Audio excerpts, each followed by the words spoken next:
All right, we are live. We're going to talk about a book by Bret Weinstein and Heather Hine.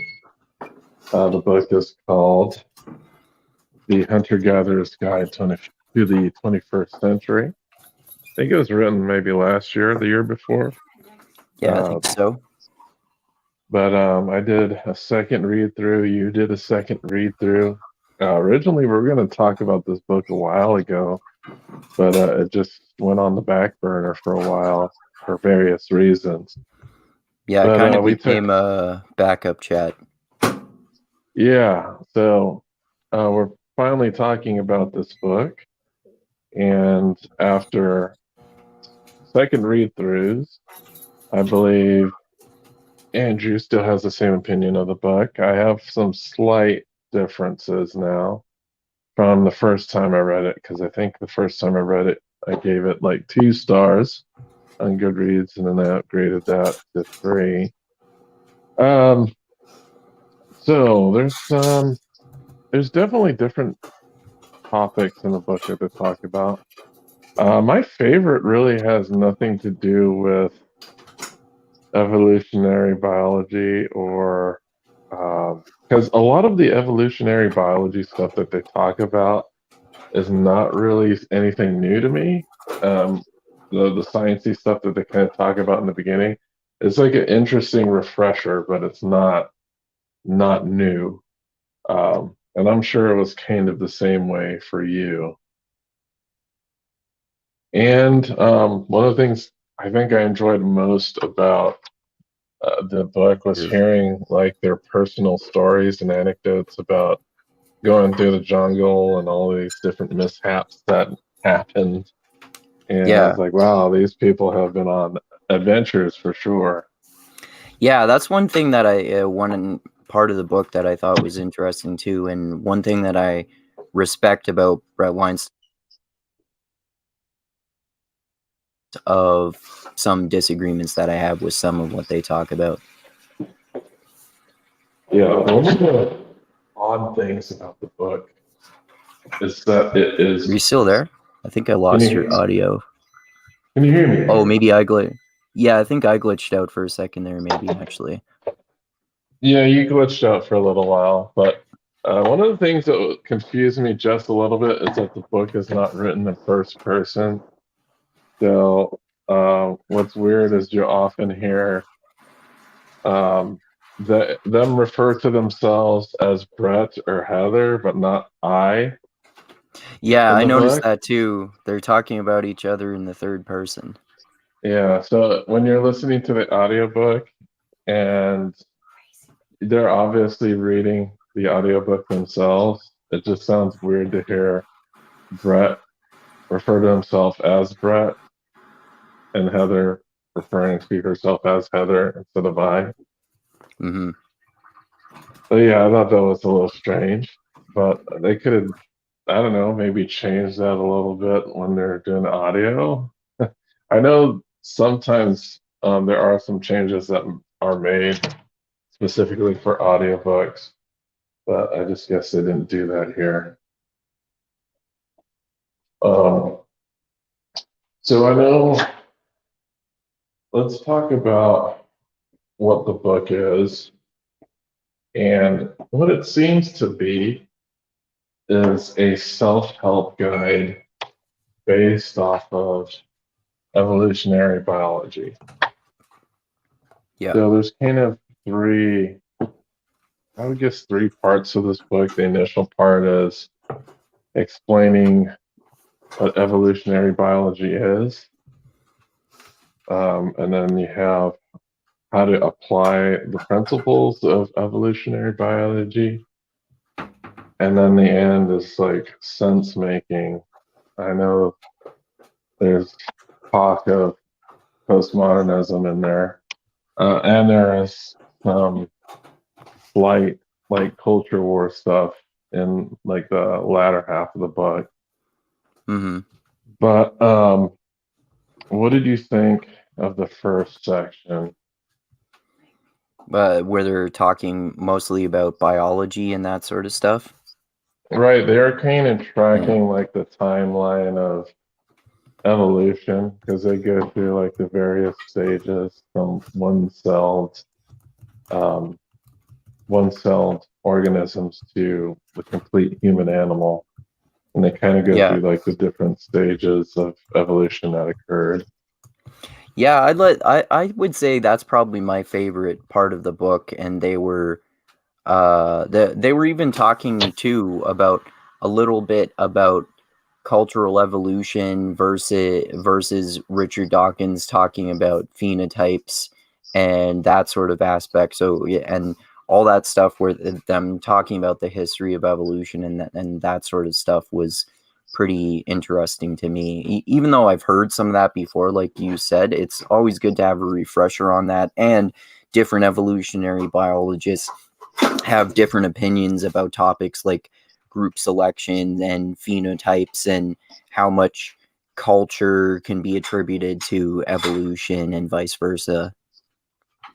Right, because there was some other um, evolutionary biology book I read that I'm trying to not get confused with this, which was a David Sloan Wilson book, which I highly Oh, recommend. okay. Oh, yeah, Um, we talked about that. If you wouldn't mind sending that to me, I would love to read that.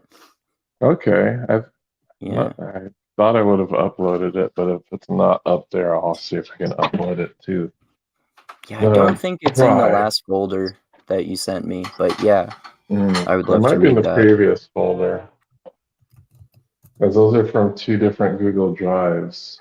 Right, Because right. one of them got full, and then there's a newer one. Okay.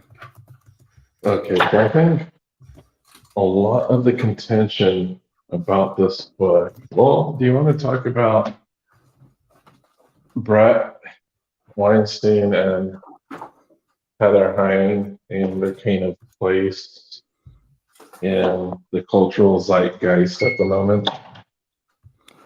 Yeah, I guess well, right now, I guess in terms of the cultural zeitgeist, they've been doing a lot of kind of vaccine hesitant or anti-vaxxer kind of stuff, and they've been, I guess you could say they're kind of, I don't know, kind of right leaning, I guess, in terms of the culture war and criticizing, kind of just conflating things like postmodernism and all that kind of stuff with stupid woke lefty shit. So, like I know you and I both have problems with this super woke lefty shit, but also problems with people lumping them into these broad philosophical categories that are totally unrelated or at least almost completely unrelated, like postmodernism and critical theory and critical race theory and that sort of thing. So yeah, they kind of seem to be on one particular side of the culture war in that sense. They're not as not as like unhinged and crazy right wingers as some people for sure, but they're I guess they've kind of chosen sides on that and said even though they probably would say that they have a fairly nuanced take on these things, but they seem kind of more at least more in that direction than the other direction, I guess. Yeah, so just a quick crash course on these two. Bret Weinstein came to fame due to an incident at Evergreen College, in Right. which I guess some super woke students were taking offense to him objecting to a event on campus that had to do with forcing certain people with a certain skin color off campus for a day. Yeah. Um, so anyway, there was a lot of backlash, a lot of media coverage. This was definitely during the era of college craziness, Yeah. if you want to call it that. You know, that era, there were a lot of videos of just crazy woke college people doing crazy woke stuff on their campuses, and this was one of those kind of instances of that. In this case, he was basically threatened off campus, and allegedly there were like mobs roaming around that were looking for him at times. What eventually happened was both he and his wife resigned, and then they filed a suit against the school.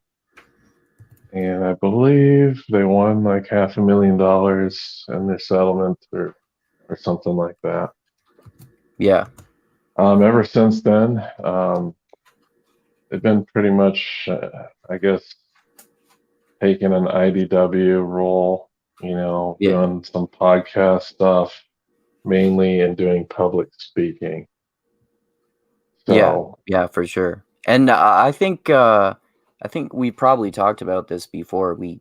Especially that's the college campus craziness reminds me of Jonathan Haidt's newest book called The Coddling of the American Mind. That their initial leaving of Evergreen and stuff, I would say, is pretty much justified, and but then the whole IDW thing, I think that started off as a good cause and then just kind of jumped the fucking shark at one point. So that's yeah, they're still like useful and valuable people in terms of their opinions, but much less so than they used to be, I think. But their book overall, I would say, which is usually the case with me, I think their book is much better than a lot of the public speaking that they do.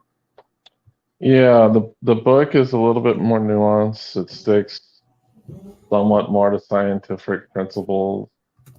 They don't go heavy into philosophy, but there is this one thing that they do mention a lot. I forgot what it was called. There's a certain term for it, but the term is like there's a fence and you shouldn't remove the fence before knowing what that fence is for. There's like a specific term they had. I don't Do you remember the remember? term, but I know what you're talking about. Yeah. Yeah, there's some type of analogy that they use a lot in the book, and the analogy is that if you remove something, it could have unforeseen consequences, or if you change something, it could have unforeseen consequences. So they talk about this a lot. I know what they talk about though is definitely part of. I would say it's more of a conservative siding ideology. I would say because if you're doing science or doing tests or trying to test something out, you're going to have to try and change something to see what the outcome is. I think you could probably do it in test cases and stuff like that, but um, I guess what they say is you can't change it until you have sufficient information to see what that change would cause.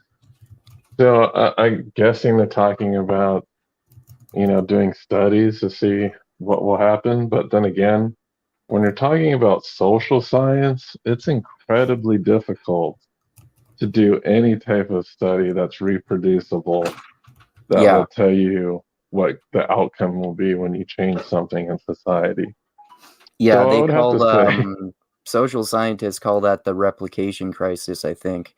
yeah, so it's not this, while this advice would be good when you're talking about non-social science issues, specifically social science issues about humans. But I don't think it's that cut and dry. Like, this, when are you going to have sufficient information to figure out whether the change will do what you want? It's Yeah. probably not even possible really to get that. It's way too Yeah. complex, and social science isn't to a level where we have a lot of predictive capacity. Yeah. Um, That's a good point for sure. Yeah. so, yeah, I know they bring this principle up a lot, but um, I was kind of having doubts about that particular principle in application to human. And that's one of the things too. It seems like when I just think about people who are evolutionary biologists, they seem to have more certainty about human behavior than just like your run-of-the-mill social science. Because Yeah, whenever I yeah, for read sure. like evolutionary biology, um, and I'm talking like more specific stuff like Gad Sad and other characters within that milieu, they seem to have a lot of certainty about um, tracking human behaviors along with evolutionary principles.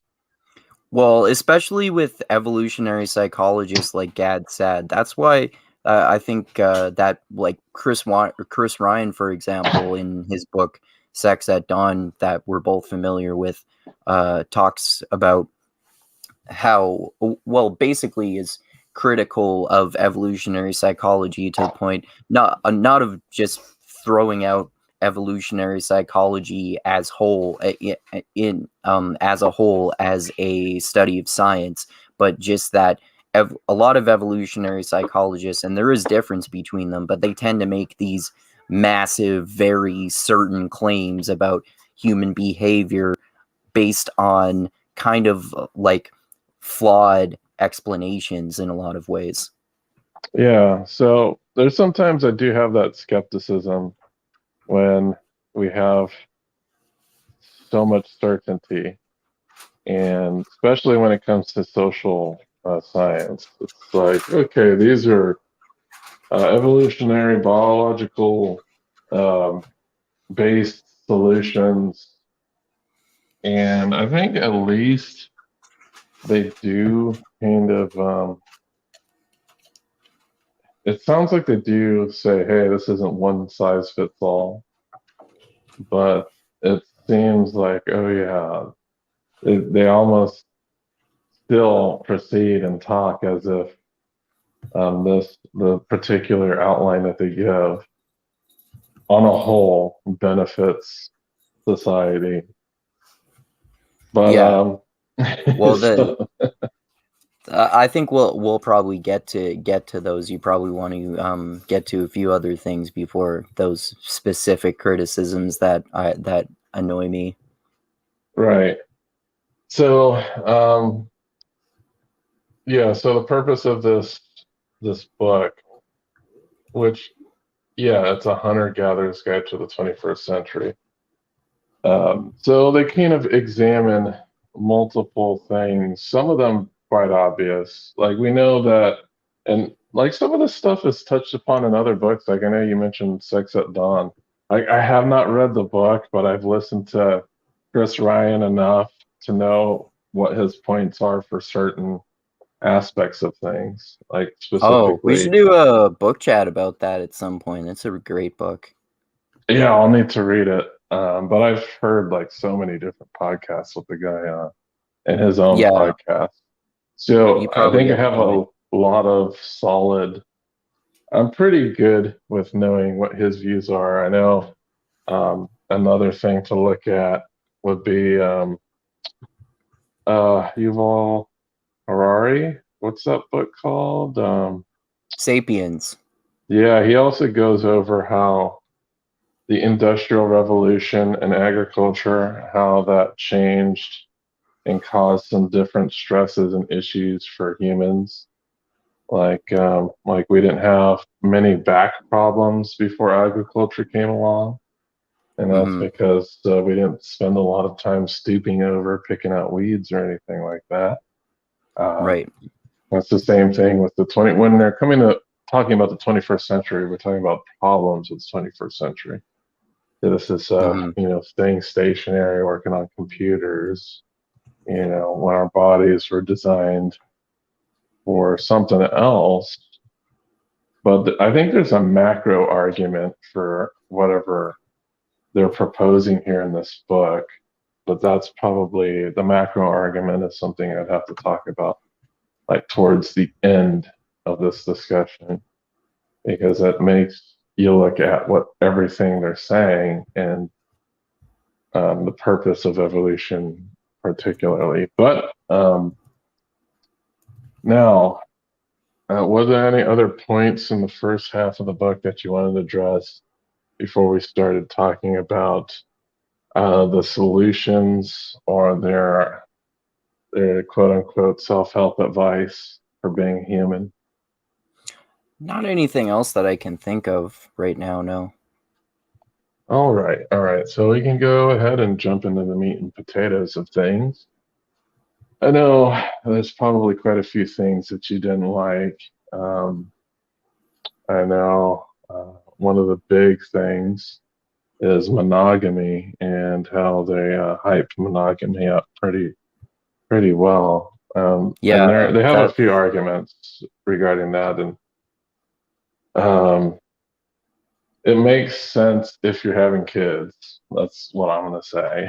If you don't have kids, um, you can be a polyamorous married person and have kids, but I mean from people I've seen talk about that on podcasts, it's that it seems to be I forget their oh yeah, Jeffrey Miller and Diana Fleischmann are two evolutionary psychologists I like actually who are married and in a polyamorous relationship and they might have kids, and there are people like that who say that you can do that sort of thing, but it's way more difficult. It's not just like running around being slutty like people talk about it. It's more it's more psychologically challenging and just challenging in general in terms of how you arrange all of these things. So it can be done, but it's probably way more difficult. yeah. So I think that's one thing to address. Like, I don't mind if polyamorous couples are doing their thing. Um, I do. I don't know if there's enough because it's interesting. Kids, I don't know how that's going to get resolved in a society that's not designed for that. You know what I mean?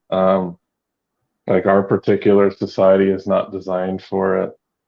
Then you would have to see how are the Mormons doing it, and are there any studies into that? So I don't know. And when I talk about Mormons, I'm talking about like the polygamous Mormons.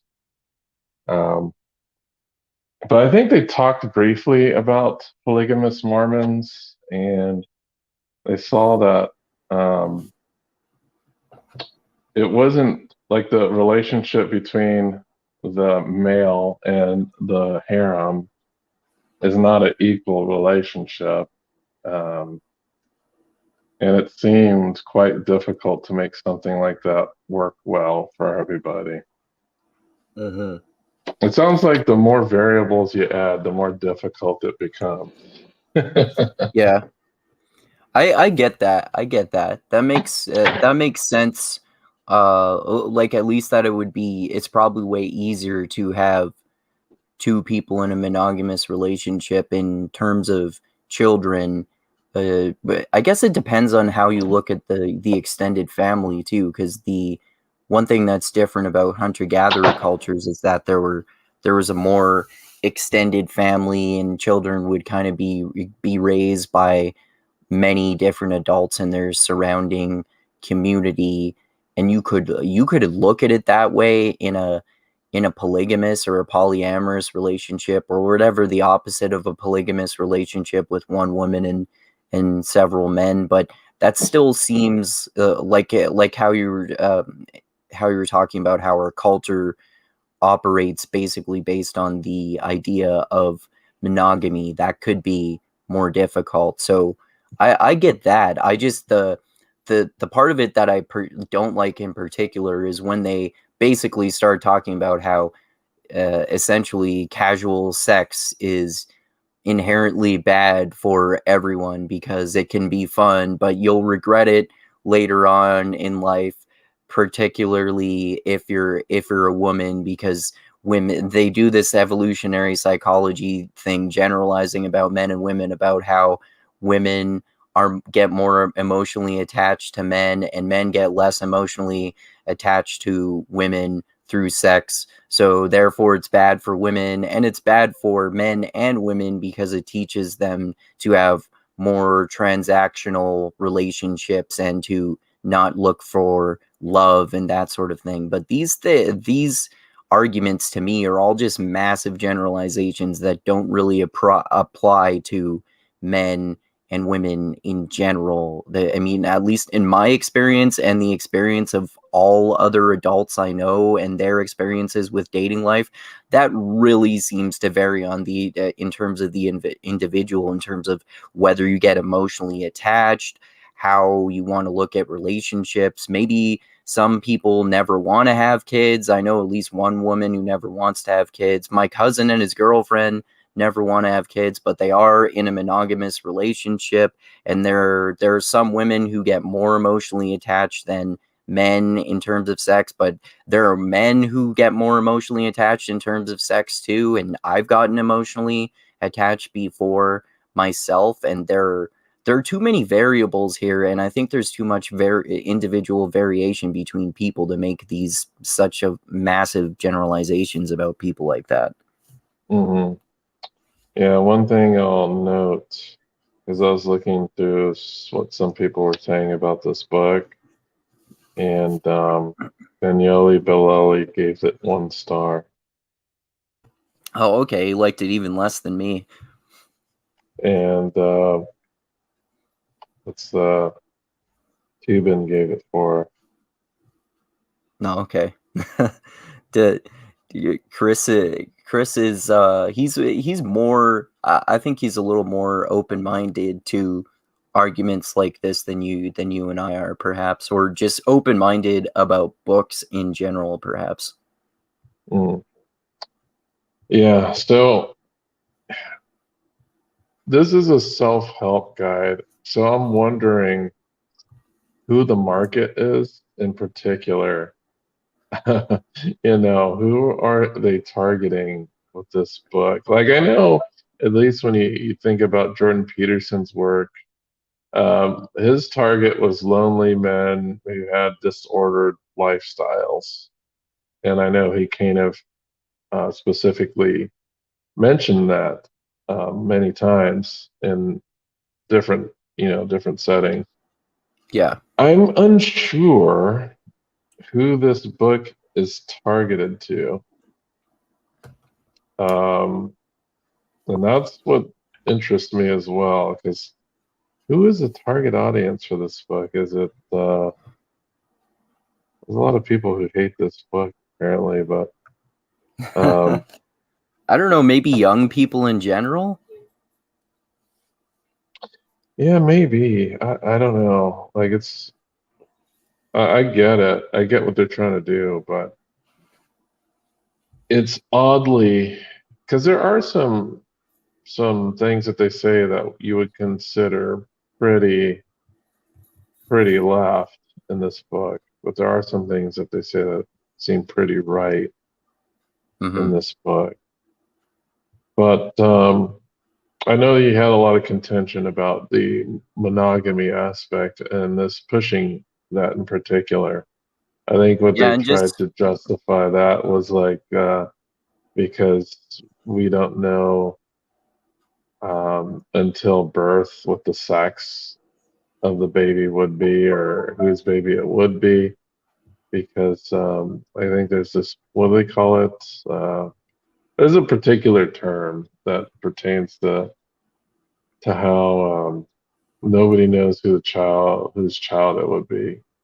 And this is before modern science, right?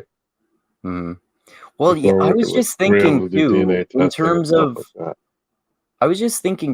in terms of monogamy, another aspect of that not just Chris Ryan, but others have mentioned as well, is that monogamy is historically extremely new.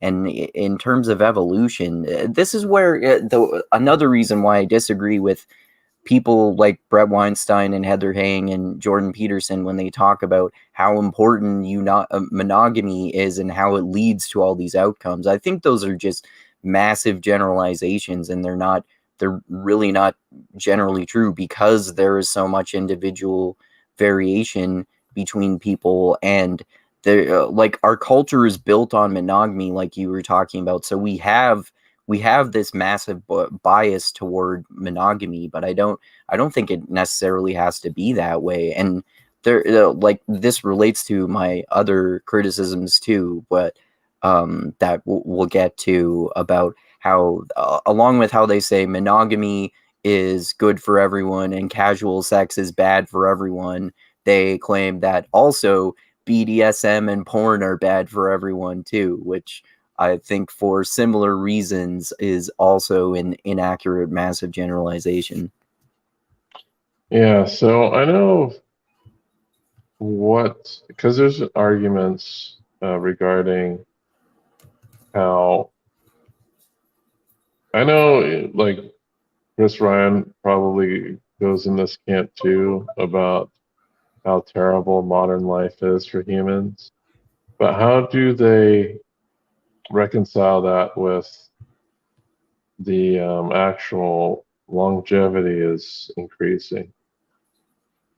Well, what Chris Ryan says about that is that, contrary to popular belief, people in hunter-gatherer cultures, and just farther back in time than that, even, they had the same lifespans as we do today. They would live to around 70 or 80 or something like that, but there was a lower life expectancy, in spite of there being a roughly equal lifespan, because they were so much more susceptible to diseases and stuff like that, and it was easier to die. So there are advantages to modern medicine and stuff like that, which is why Chris Ryan, even though he criticizes the modern culture and the modern Western world a lot, he doesn't want to entirely throw the baby out with the bathwater and just go back to completely hunter-gatherer way of lifestyle. Yeah, so I always remember that fence analogy that we were talking about earlier. It's called Chesterton's fence. Oh, okay. As in G.K. Chesterton? Yeah, there you go. Oh, okay. Yeah, that's a really famous author from I think it was the early 1900s. Yeah. Okay, you're familiar with his works? A little bit, yeah. I read one of his books about eugenics that I thought was interesting, because he was against eugenics at a time where it was broadly accepted and legally mandated in most countries, and he was one of very few people who was skeptical of it. And I think he was also kind of like a hardcore Orthodox Christian. Mm. Well, that's super interesting. Yeah. So, yeah, monogamy. So, what were some of the other self-help things that they were, because there's a lot of prescription in this book. That's Yeah. what happens with self-help books Yeah, in that's why I general. do that's like I was saying, that's my least favorite part of this book, all the self-help tips. Well, what Uh, was interesting though is that they did talk about psychedelics a little bit. yeah, I like that part actually. They basically talked favorably about psychedelics. I'm biased towards liking that, so I liked that. Yeah, so what did you want to say about their advocacy for that? About psychedelics? I thought Yeah. that made a lot of sense to me. I mean, the arguments like that I've heard before make sense too, and something basically a similar kind of way of looking at it is that psychedelics used to be a really ritual be exclusively used in a really ritualized practice, where you would get together in a group of people and have this profoundly powerful bonding experience using this drug, which is why psychonauts talk all the time about how important set and setting is when you do psychedelics, because if you do it in the wrong type of setting, if you're going to take psychedelic mushrooms and then go to a fucking rave, you're going to freak out and have a bad trip.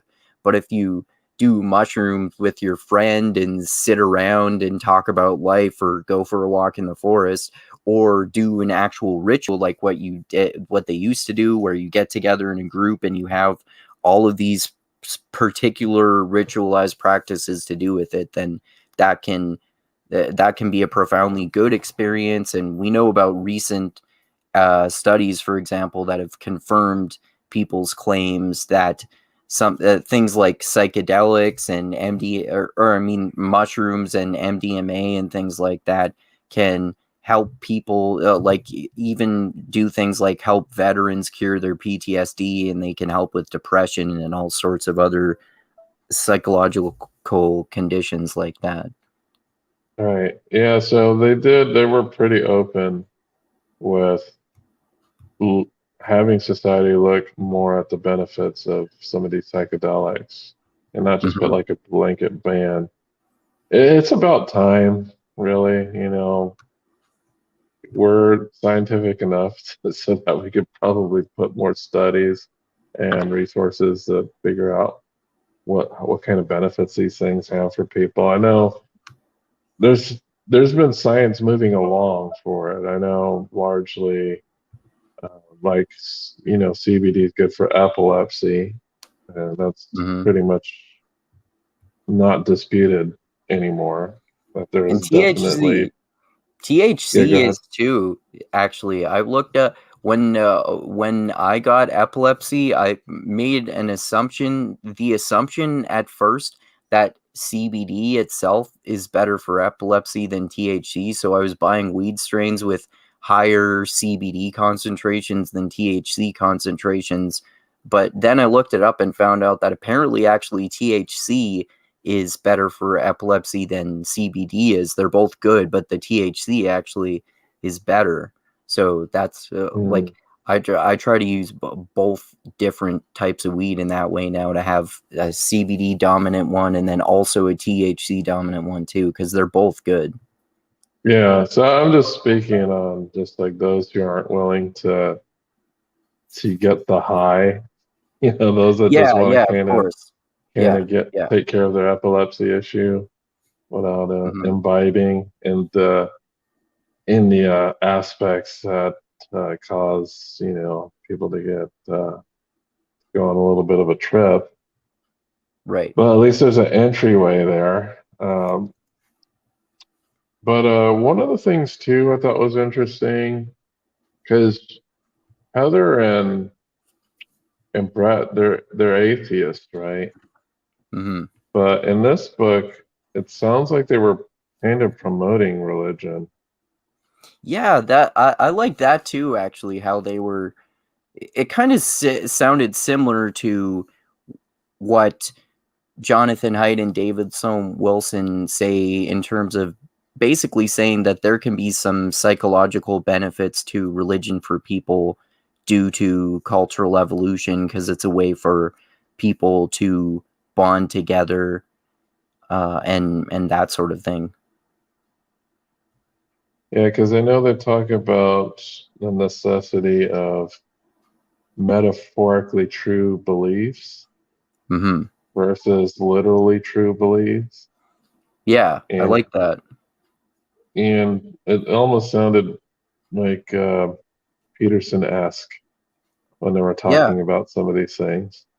Yeah, that's what, why I've said before. It's kind of funny. I actually mostly agree with Jordan Peterson on truth, because he doesn't realize that he makes ironically postmodern claims about the definition of truth, and that there can be different types of truth, even though he criticizes postmodernism all the time. Right, right. So, I think they were talking about too, like about food. So, if I'm not mistaken, there was some talk about the types of food that we consume, and I believe they brought up GMOs. Do you remember that?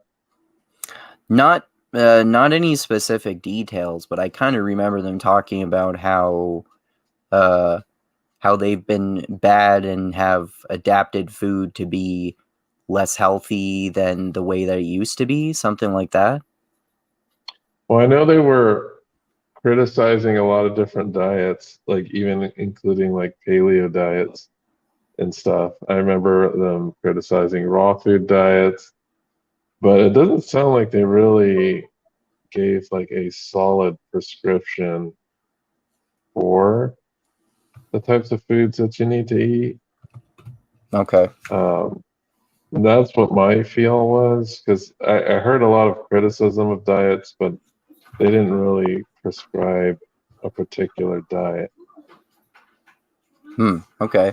Yeah, I appreciate that actually, because people are really cultish about diets, and the more I've learned and the more I've experimented with myself and the more I've studied nutrition throughout the years, the more I basically have just come to the conclusion that people should follow whatever diet works best for them, and that's the diet that everyone should follow.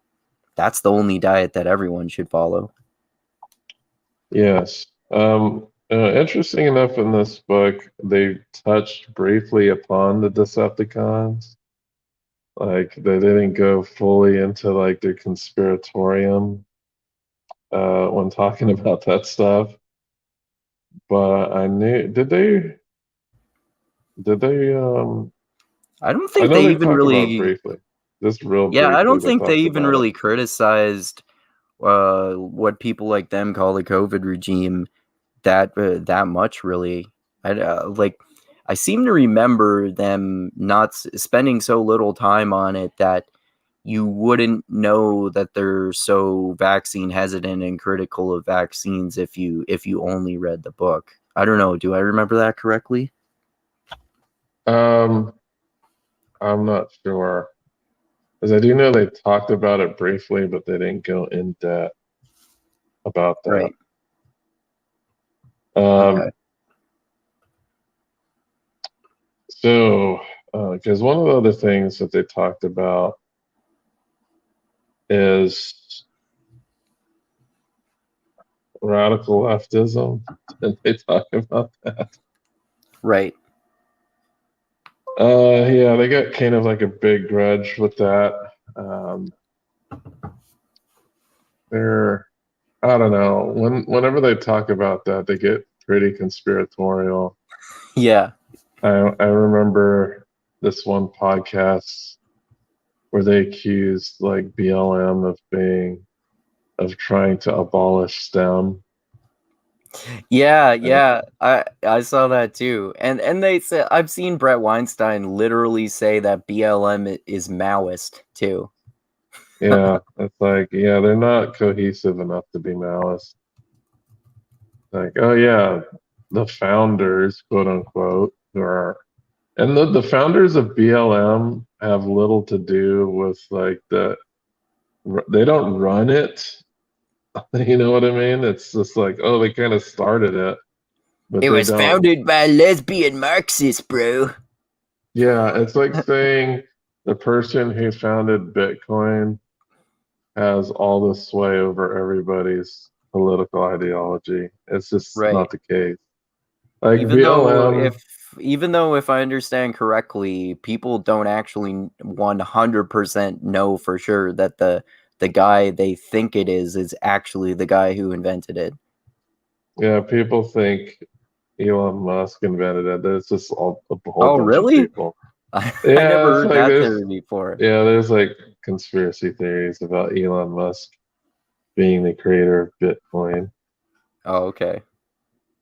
But yeah, I was like, man, I know you need content or whatever, and you have like a captured audience that's like super anti-woke, but at least don't dive into the conspiracy stuff. It just, I don't know, I started their credibility on me started waning once they started into into that realm where they Yeah. were just, it Well, just seemed ridiculous.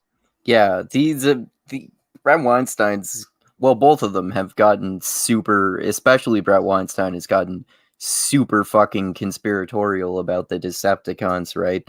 If you've seen that last Joe Rogan podcast he did with Peter Corey, they were, man, they were fucking wearing massive tinfoil hats. Oh yeah, it's funny because you know that Decepticon study about Uver Pectin. Uberpectin. That Peterson was promoting. Not only was it Peterson, it was also Dr. Corey was pushing that as well. Oh, okay. Yeah, I saw this. I saw a few of the same videos that you saw about that. I'm actually gonna make a video soon criticizing Jordan Peterson again. I'm gonna criticize him about ivermectin, this new Bill 67 in Canada that he's saying is the sequel to Bill C-15, basically, which made him famous in the first part, and then he connects it to critical theory, even though in postmodernism, even though he doesn't know what he's talking about. And yeah, the if I understand it correctly, the first author of the study that Jordan Peterson and Peter Corey were promoting, he tagged Jordan Peterson himself and said, "Hey, I'm the first author of this study. It had to be retracted due to flawed methods and has not been replicated." Apparently Jordan Peterson didn't see that, or it was ignored, and then it's gone on to spread massive misinformation about how supposedly ivermectin can help with the Decepticons, even though it actually hasn't been shown in any legitimate scientific studies to have any effect in comparison to any other drug. Right. um, so one of the things you said, the second reading didn't change your mind at all, right? No, not really. I still like some parts of it, like those that we were talking about, but yeah, just mostly it's the where they go from the explanations of evolution to all of these prescriptions. I think most of these prescriptions are kind of dumb. Oh, some of the prescriptions are just kind of obvious, but some of them are not. Like one of the things that changed my mind on a little bit, and I tried to give more nuance to what they were saying, not because of the reasons they provided, because they provided reasons based off of evolutionary biology. And then I was thinking about, okay, if this is the case, how does the culture at large accept this as well? And then thinking about that, and I'm talking about like the polyamory stuff. Um, Hmm. at first, I was like, yeah, people should be able to do whatever they want to do. I still believe that. It doesn't mean that the things that people want to do are are healthy. Like if someone wants to do 10 lines of cocaine, go ahead and let them do it. You know, it's their body, their choice. I think it comes down to me trying not to be a hypocrite. And what I'm Yeah. saying is what kind of standards would I want for either my daughter? You know, when I'm thinking about that, as like, would I want her to be in a polyamorous thing or a thing where she's not has an exclusive boyfriend or you know something like that? You know, when she's older, and I can pretty much say I'd be pretty uncomfortable if she wasn't pursuing like a standard relationship. But And does I that think mean that's that you shouldn't allow her to do it though? I mean, to an not saying you extent, I shouldn't guess. allow her. I'm just saying when I'm weighting things, I'm saying talking about preferences, right? Like when she Hmm. becomes 18, it doesn't really matter what I say. Like I could try to influence her, but you know, they're their own persons at that time. Hmm. Okay. But yeah, Yeah, I get that. I get that. You're allowed to. There's a difference between having preferences and administrating in them in some sort of authoritarian way, of course.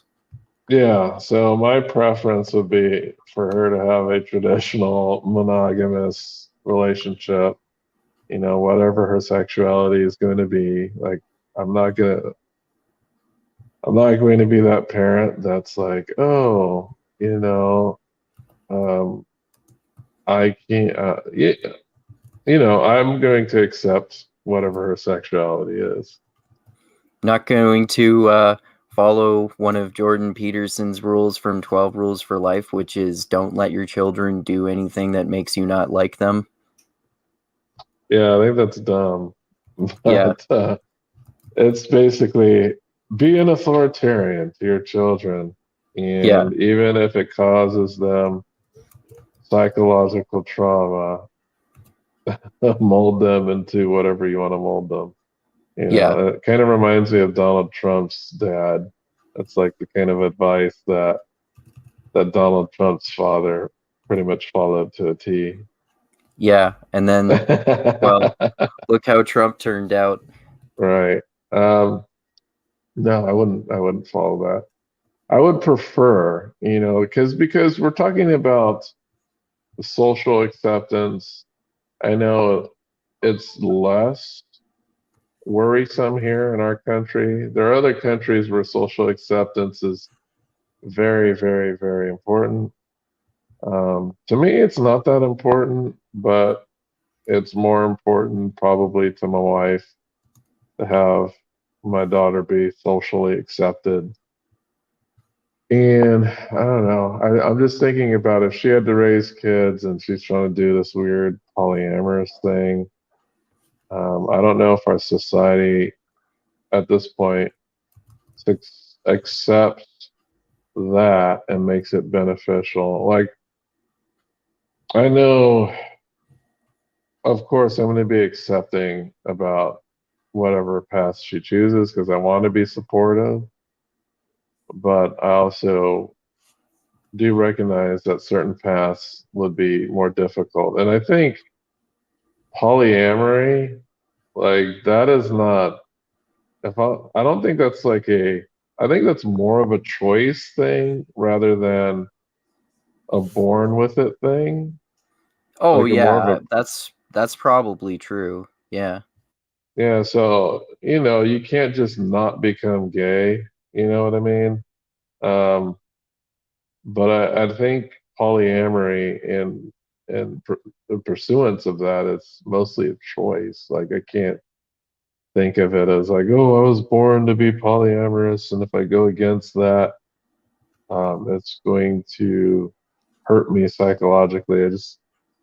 I think you can make a choice that's more acceptable with society, and that's just You mean just theoretically speaking, if someone wanted to be polyamorous, they could just choose to be monogamous anyway? um. Well, I'm talking about specifically like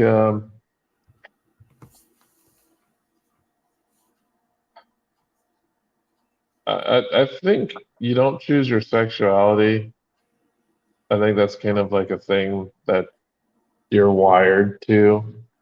It's wired in your brain.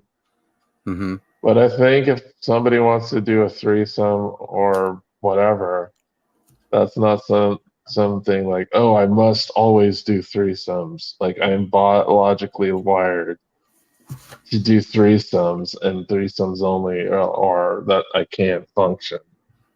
I don't. I kind of would group polyamory in that kind of category there. Mm-hmm. Yeah, that But makes there's sense. probably I people think that are the naturally polyamorous, and those are kind of the people that just have trouble staying in monogamous relationships. People who just cheat and cheat and cheat. Those are probably the yeah, type of people that should be um, polyamorous. it seems There's people that to can't like handle monogamy. That's fine. yeah, Those people yeah. should be polyamorous relationships if they can't handle it. Like it But I seems to think me most people can. based on what what little I've heard from a few polyamorous people is it's either that that they like relationships so much that they want to it's kind of like they want to have multiple monogamous relationships but they're not monogamous because they I don't know, they feel like they have so much love to give or something like that. And there are different ways that people do it too. Like there are also people who are a couple who just likes to every once in a while have a threesome, like you were talking about, or maybe they're a couple and they like to just kind of have a standard fuck buddy who has threesomes with them or something like that. It depends on whether you're looking at it in terms of That sounds sex or just in more like terms a of kink. relationships. Yeah, because there's Yeah, like a yeah, kink, and then there's like, oh, I have like full blown relationships with these people. yeah. Um, so if we're talking about the full blown relationships, to me that just seems like way too much time consumption there. Like I couldn't. That's why some polyamorous people say it's not this fun carefree thing. It requires a hell of a lot of work and it's hard and we wouldn't recommend it for most people. That's what those evolutionary psychologists who are polyamorous named Diana Fleischmann and Jeffrey Miller have said about it. Yeah, it just seems too much work to make it work when it's hard enough to make like a monogamous relationship work. Yeah, And it's even like that's a lot of Jesus work Christ. sometimes. Yeah, so it's like fuck. I kind of get what they're getting at in this book. But yeah, I think I have preferences. I would like those preferences for my daughter, you know, but outside of that, people do what they do. I wouldn't be authoritarian about non like non-familial connections, Right. and telling them what they should or shouldn't do. Um, the only time I guess I would is if they would like cry on my shoulder and start complaining about how crappy their polyamorous relationships are going. Say, hey, why don't you just try a monogamous one for a while and try to concentrate on one person instead of trying to please like two or three.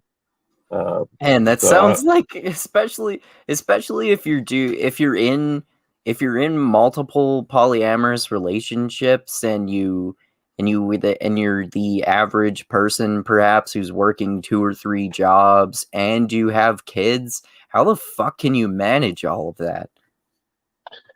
that's what I'm saying. Like, Yeah, I only have one kid, and goddamn, um, I don't have a lot of time for myself. yeah. So I can imagine how you have all these different relationships and then manage like raising kids. And then you have like these kids that have the possibility of being ostracized or made fun of. How do you show up to the soccer game? Like, oh, that's my dad and that's my other dad and that's my other mom. It's like, yeah, that's not gonna. I don't think your child will be able to go through life easily because of the choices the adult made. You're putting your child through this, and I think it's a little selfish to do that to your kid. You know what I mean? Yeah, I can see that. I mean, well, especially because our culture has normalized monogamy so much, so it would seem so abnormal to a kid to be that way. I mean, I guess the only way I could look at this charitably is that you could look at it similarly to two gay parents or two lesbian parents have to Hmm. explain why they're different to what's seen as normal for this society to their kids. But then again, also like you were talking about, the Yeah, being polyamorous is more of a choice than being gay or being lesbian too. yeah, it's much more accepted, I would say, now than it has been in the past. Like I remember this girl I knew from high school, and she had two moms. So I didn't even think about it like at all. And this is like in the 90s. But yeah, I know our culture. It's well, depending on where you live, of course. Like if you live in a deep red rural area, you're not going to have an easy as a time as living in a big city. But at least there are places that you can go to where you have acceptance within this country, anyway. Yeah, But this country too. yeah, but um, yeah, that's what I mean by social acceptance. Like, if you are gay and you want to try to raise a family in a deeply red anti-gay area, um, I would suggest not doing that at all. Move. Just for the mental health benefits of being around accepting people. Like, I can't imagine raising a child in that environment where there was very little acceptance when it came to Yeah, that. might be a better idea to live in a big city where you can Right, find some similar sort of social groups. right. Well, not even similar, like just social groups that accept Yeah, that, yeah, yeah. like that don't. I know there's probably still going to be a little weirdness coming up in school and stuff. Yeah, just from like really, asshole bully people who are usually those people tend to be super insecure.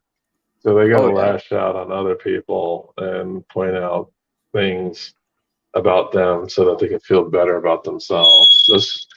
This is going to happen wherever you go. I just see it less like, there's a bully, but then you still have widespread social acceptance for Yeah, that bullies in are particular. everywhere.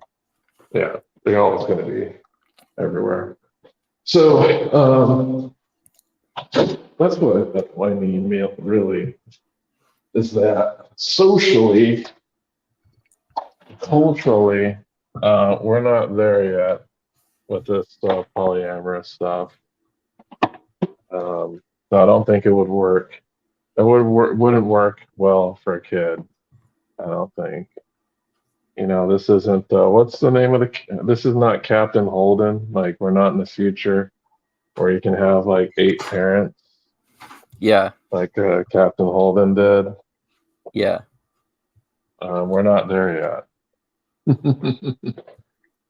And I think the yeah, psychological impacts, like just thinking of trans, like if you compare like trans people here to trans people like in Thailand, um, the trans people here are not socially accepted like they are in Thailand.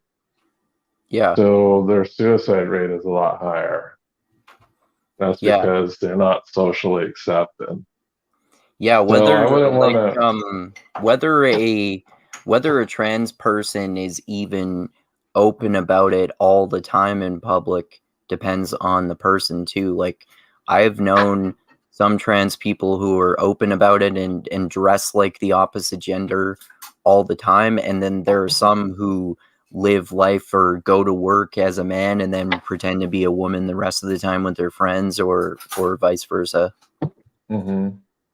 Yeah, they probably they present as a gay person at work, and then outside of work is when they dress up like as the opposite gender. Yeah, probably Yeah, something like that. yeah, um, yeah. So the acceptance is just not there yet, and I wouldn't want to bog people down and say, "Yeah, do this." I'm just saying, "Hey, you could do it," but um, the psychological ramifications of that choice are not there yet. Like, I'm Mhm. hoping my daughter never wants to be trans or something like that, knowing what that entails. I don't know what the trans suicide rate for trans men is. I know females, it's pretty high, but Uh, well, I don't know what do you mean? What do you mean by like trans men and trans women? Do you mean a because trans they're man is a biological female who presents as okay? a So male. someone who's born as a woman and is transitioning to a man, that's the group who the suicide rate is really high for. Although trans women have a really high suicide Oh, rate. so what? So people who were born as men and are transitioning to women. I believe so. I'm not sure how. Okay. I think the trans. That would make sense. That would make sense also because if I understand correctly, I think most trans people are those who were born as men and are transitioning to women. Yeah, so we're talking about trans women. They're born as men. Trans men are born as women. Okay.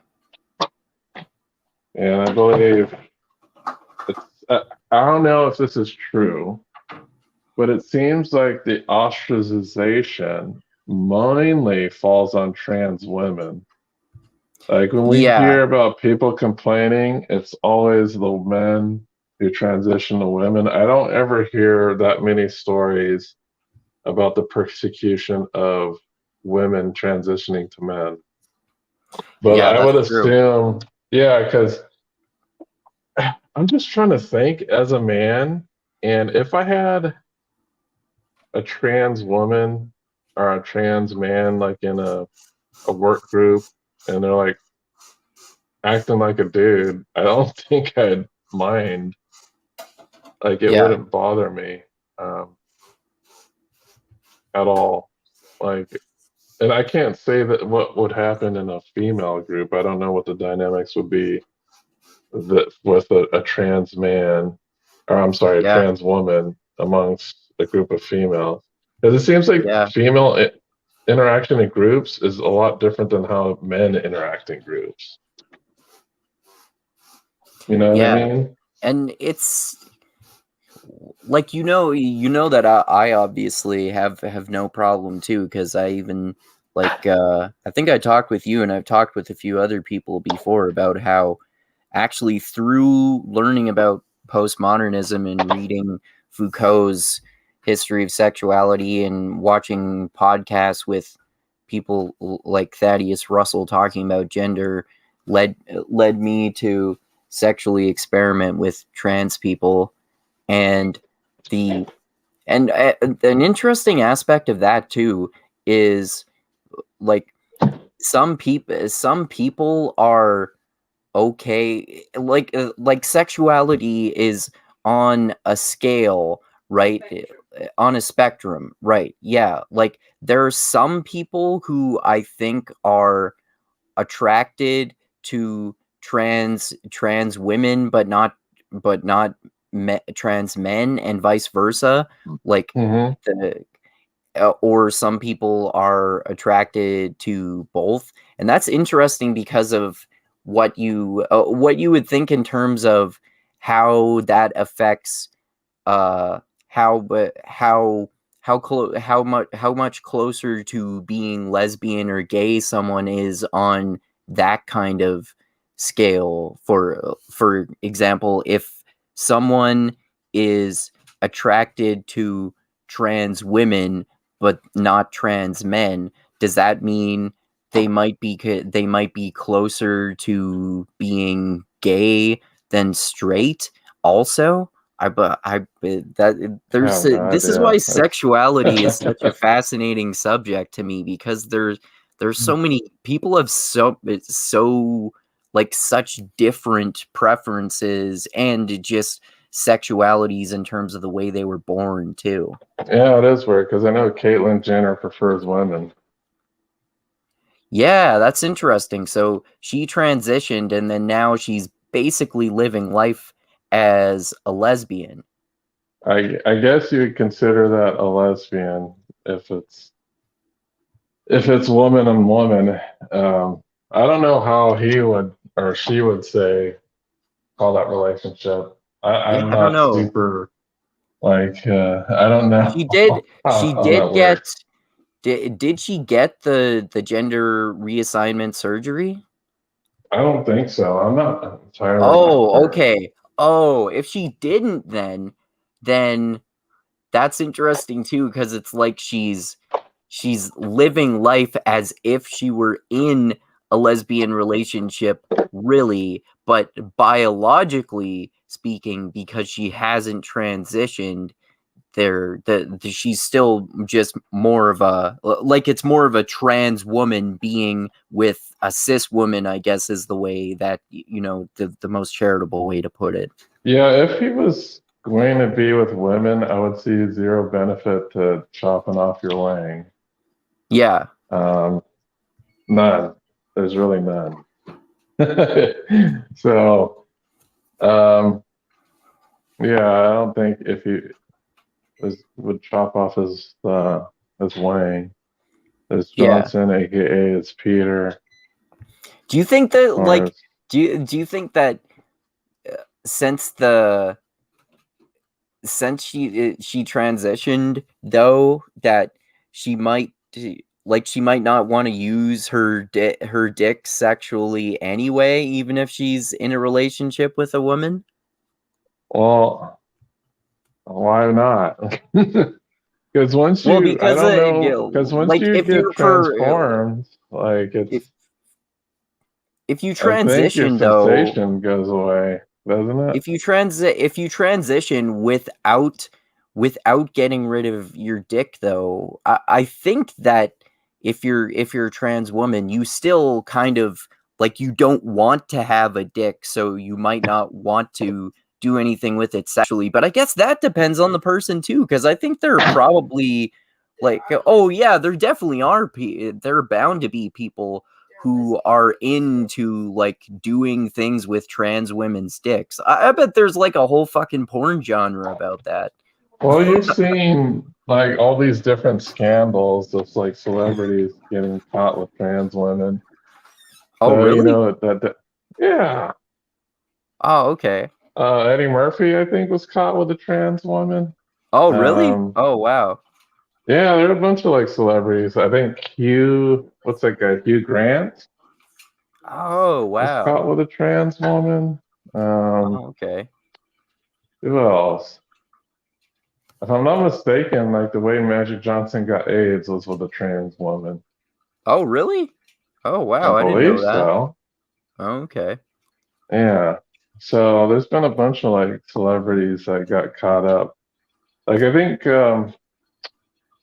who's okay, I'm not super well versed on the Kardashians, but one of the Kardashian sisters, ex-husband, got caught with a trans woman.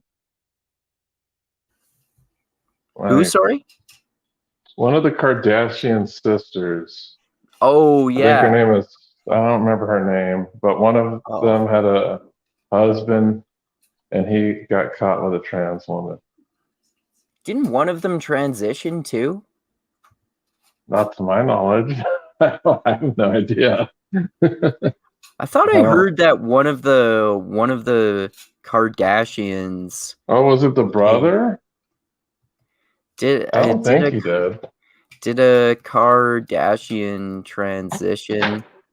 I thought I heard, maybe I'm confusing it with some other celebrity family. Yeah. Uh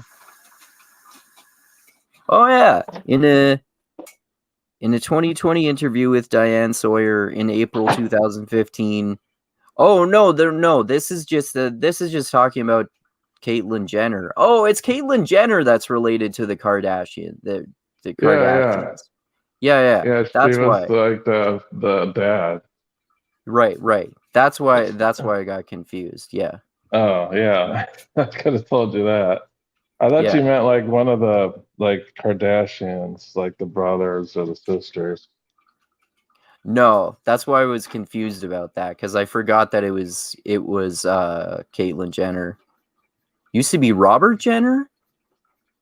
It was Bruce Jenner. He was like a famous Olympic You still athlete. there? Did you lose me? Can you hear me? Yeah.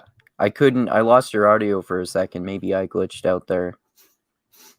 Yeah, he was a famous Olympic athlete named Bruce Jenner. Right. Oh, right. Yeah, of course. And then he turned into Caitlyn. Right. Kind of strange, like for that to play on TV. Yeah. I think she had like a reality show for a while. Oh, really? Yeah, I Huh. never saw it, but she was always out partying with other trans people or something like that. Oh, okay. I'm just thinking of South Park episodes right now. There are South Park episodes. There's a whole season where they're basically making fun of Trump, and Mr. Garrison is basically Trump, and Caitlyn Jenner is his vice president, and she goes around running people over. Oh wow. And then there's another, oh man, there's a phenomenally offensive episode about trans people where strong woman, who is the woman who has a secret relationship with PC Principal, she competes in some sporting event, and her ex-boyfriend comes there and has claimed to transition to being a woman 2 weeks ago and didn't get any surgery or anything. And he comes there and he's wearing a muscle shirt and he's all jacked and has a giant beard and a cowboy hat. And he says, "Yeah, I'm here to beat all the women. Yeah." And then someone asked him about his transition, and he said, "I'm not here to talk about my transition. I'm here to be a strong woman and fight for womanhood." All right, so I got a list of 10 celebrities that got caught with trans people. Justin Bieber, apparently. Oh, really? Yeah, was led away at a party by a 40-year-old trans woman. Oh, wow.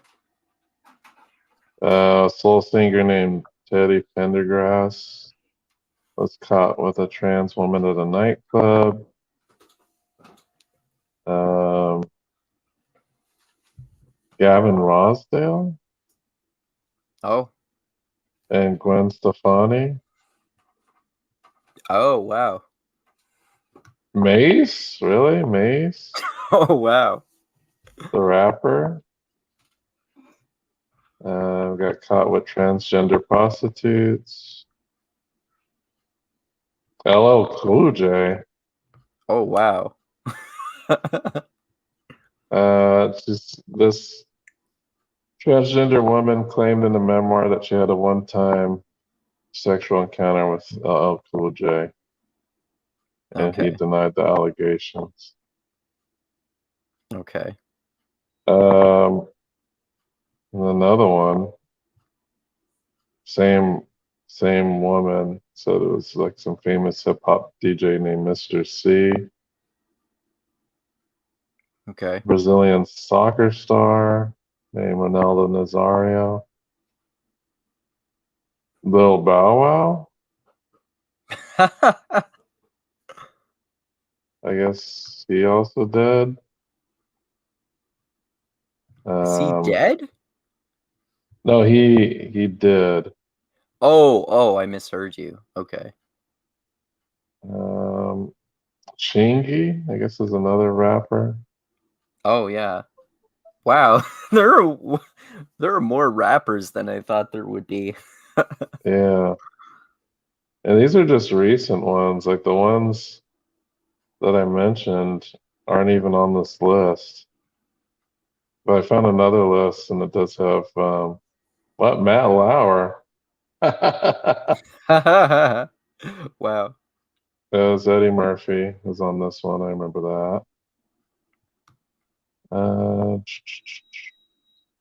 Yeah, it's a slightly different list. Okay. But yeah, celebrities getting caught with the transgenders. Oh man, there was I watched this video yesterday about this guy who he was competing in the Olympics in swimming and basketball, and he placed number 421st in qualifying for the Olympics, and then he transitioned to being a woman and became number 1 and knocked out some women from competing in it.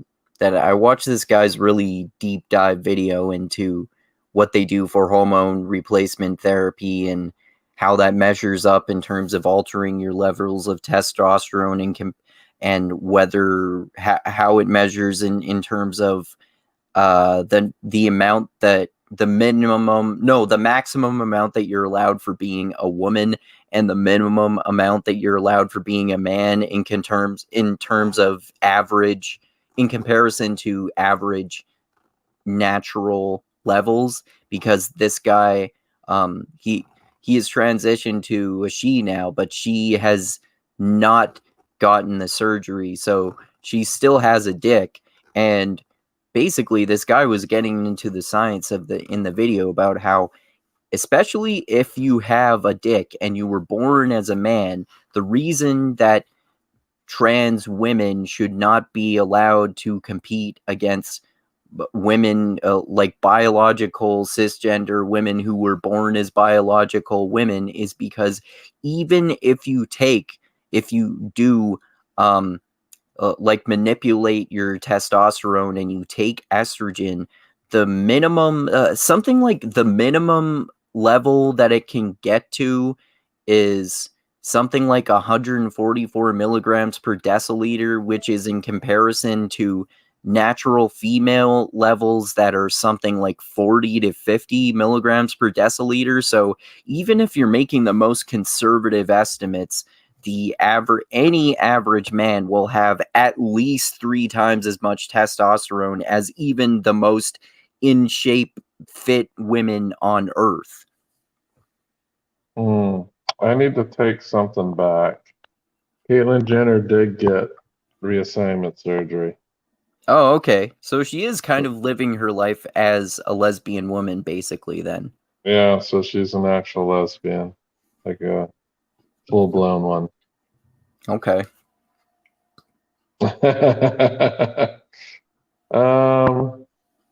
Okay. So one of the things I wanted to mention about the book is, do you remember what their take on postmodernism was?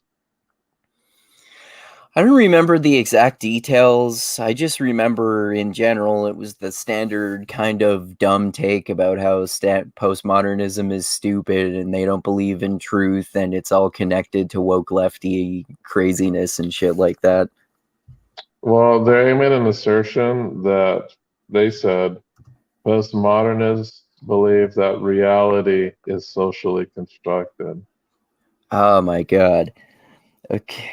Again, like no one defines socially constructed when they use it, which tells you that they don't know what it means, because socially constructed, it just means a concept that people agree upon. The people agree that this is what the definition of this particular concept is. That's all it means. That's why, yes, gender is socially constructed, because we've agreed that a man means this and a woman means this. It doesn't mean that men don't have penises and women don't have vaginas.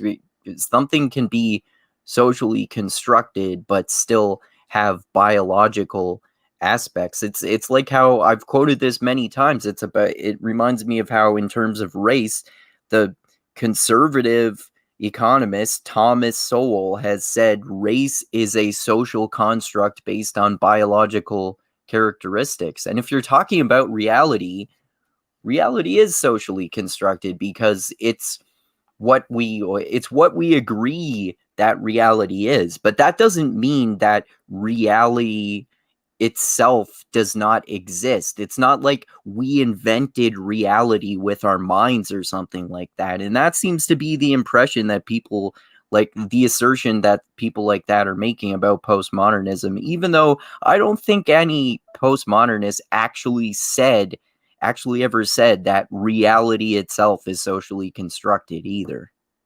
Yeah, I think what postmodernists are saying is that the conception of things are socially constructed, but not the Yeah. physical aspects of something. So there Yeah. might be a social constructed idea about the moon, but the moon itself is not socially constructed. Yeah. So I think what they're saying, well, at least what Heather Heying, because she is the one that read the part about postmodernism, she's implying that physical reality is socially constructed, which is not. I don't believe that's what postmodernists argue. They don't say Yeah, that that's a straw man. they don't say that an AK-47 is socially constructed. It's actually someone had to go and manufacture it. All right.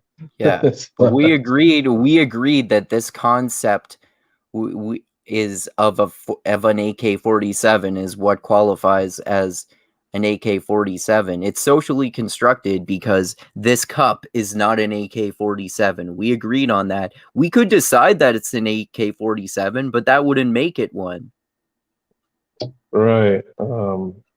Like our human categorizations are definitely social constructions. Yeah. Like what we categorize, and the categories have changed. Like there have been species of animals that had to be recategorized, but those social constructions doesn't mean that those two particular animals are socially constructed as well. They have a physical component. Like they are not concepts. They have a physical reality, but we Yeah. have conceptions about what those things are and what Yeah. categories that we place them in.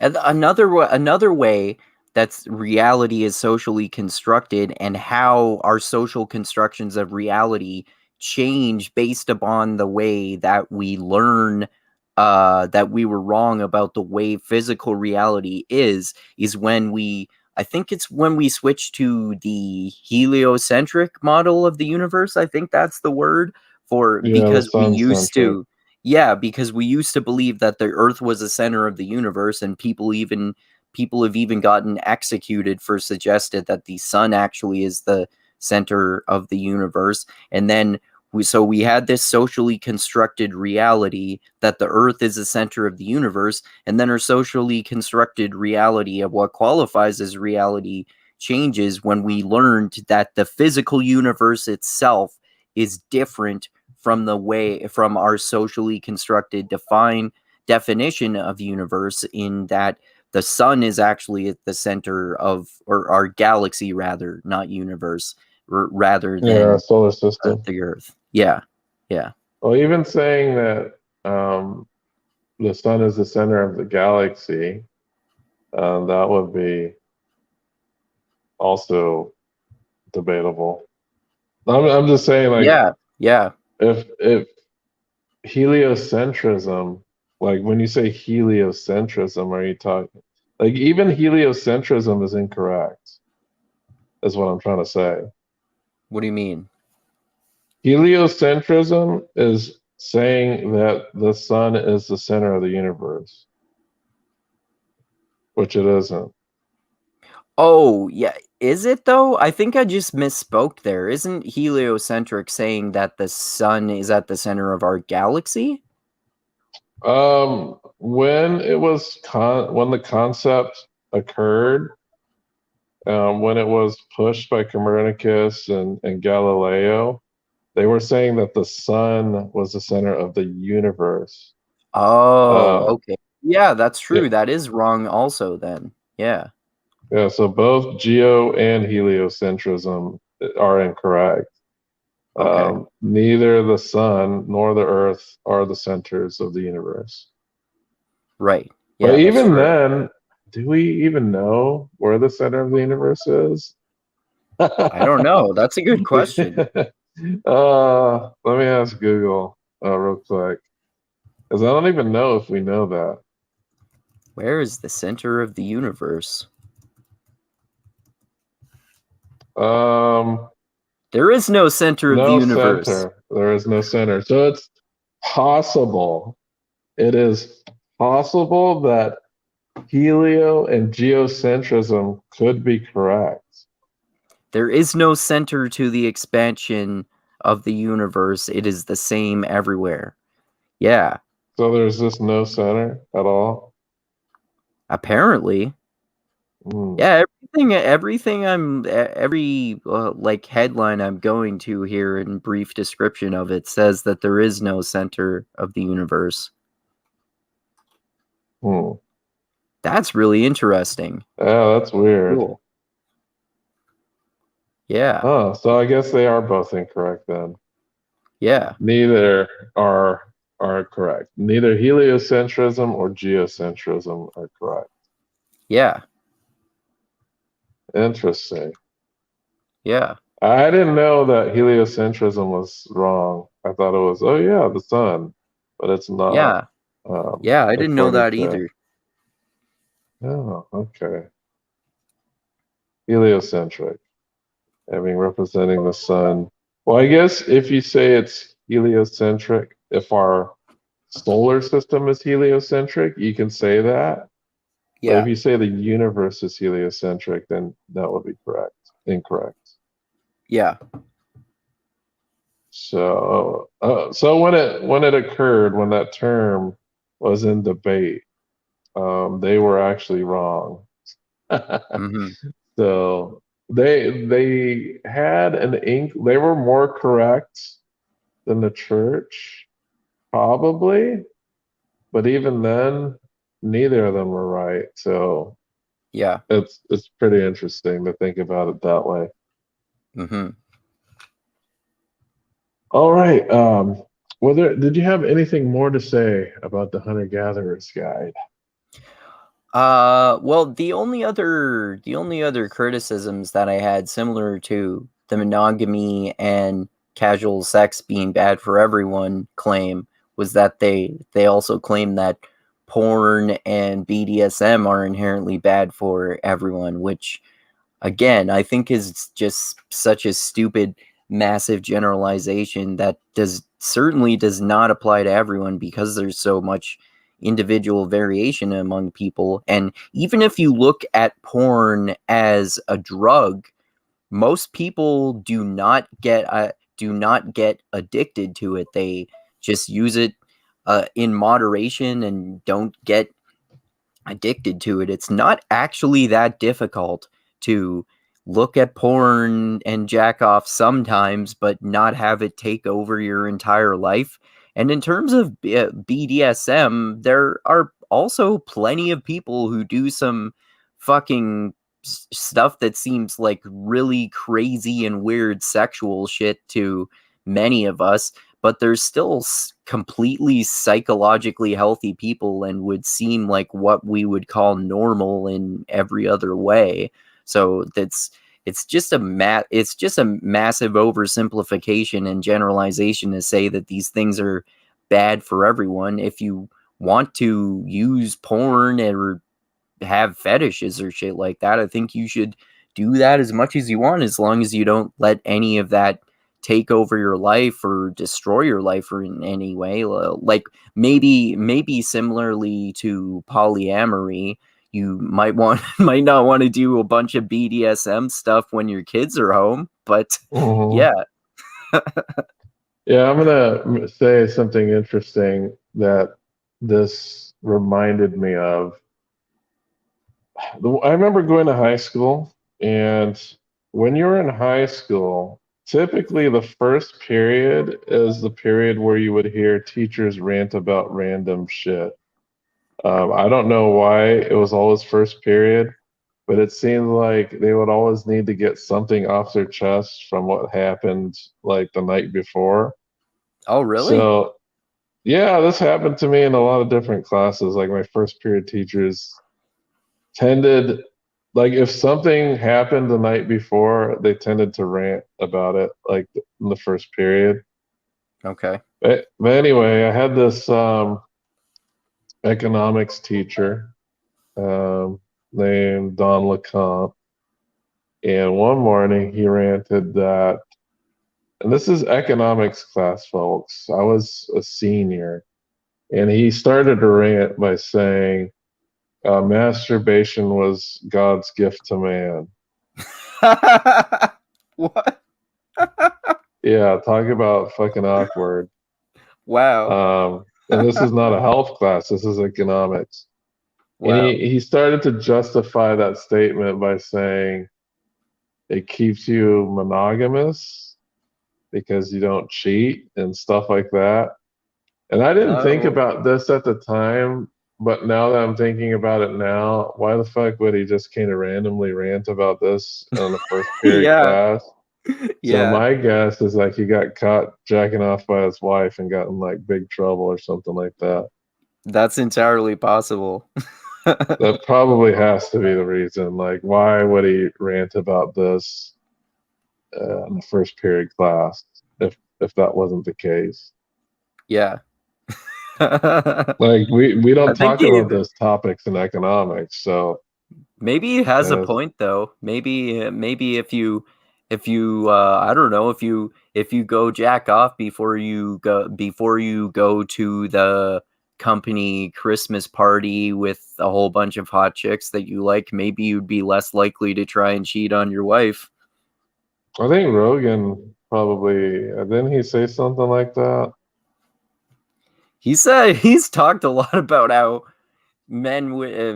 you'll make way less dumb decisions if you jack off first. Yeah, yeah, I know he's remarked on that before. Yeah, But yeah, that's what I was trying to.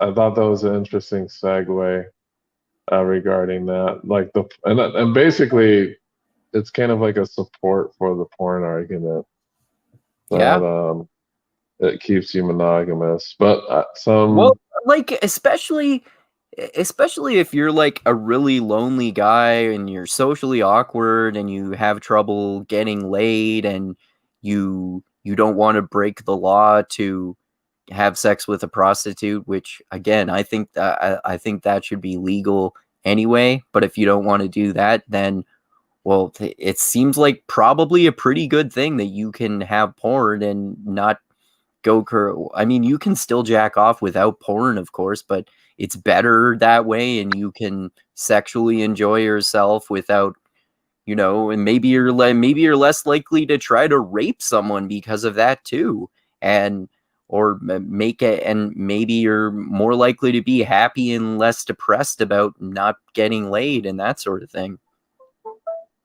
right, right.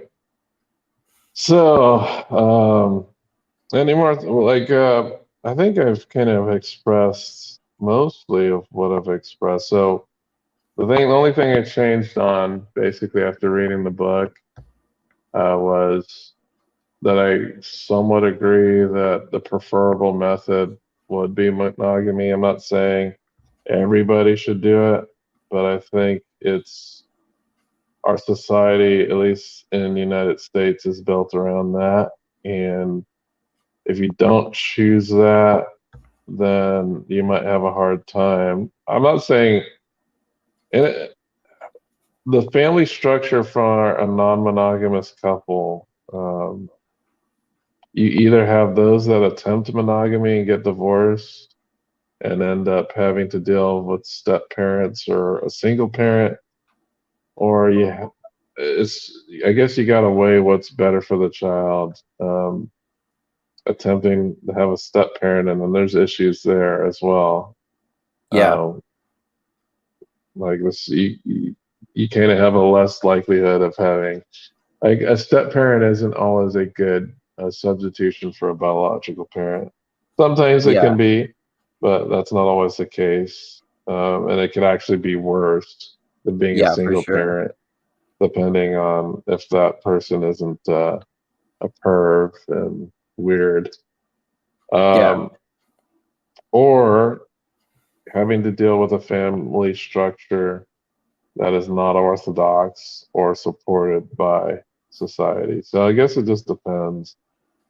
But since society supports monogamy, I think it would be easier to choose that and live a healthier life. So yeah, that's fair. I think I will agree that monogamy is somewhat an easier and supported, healthier lifestyle. But I'm not saying that because it's evolutionary. I'm saying that because it's society. I'm pretty sure there's probably other societies out there that have done a good job with that. It's just ours doesn't support it. Yeah, that's fair. I can understand that. Hmm.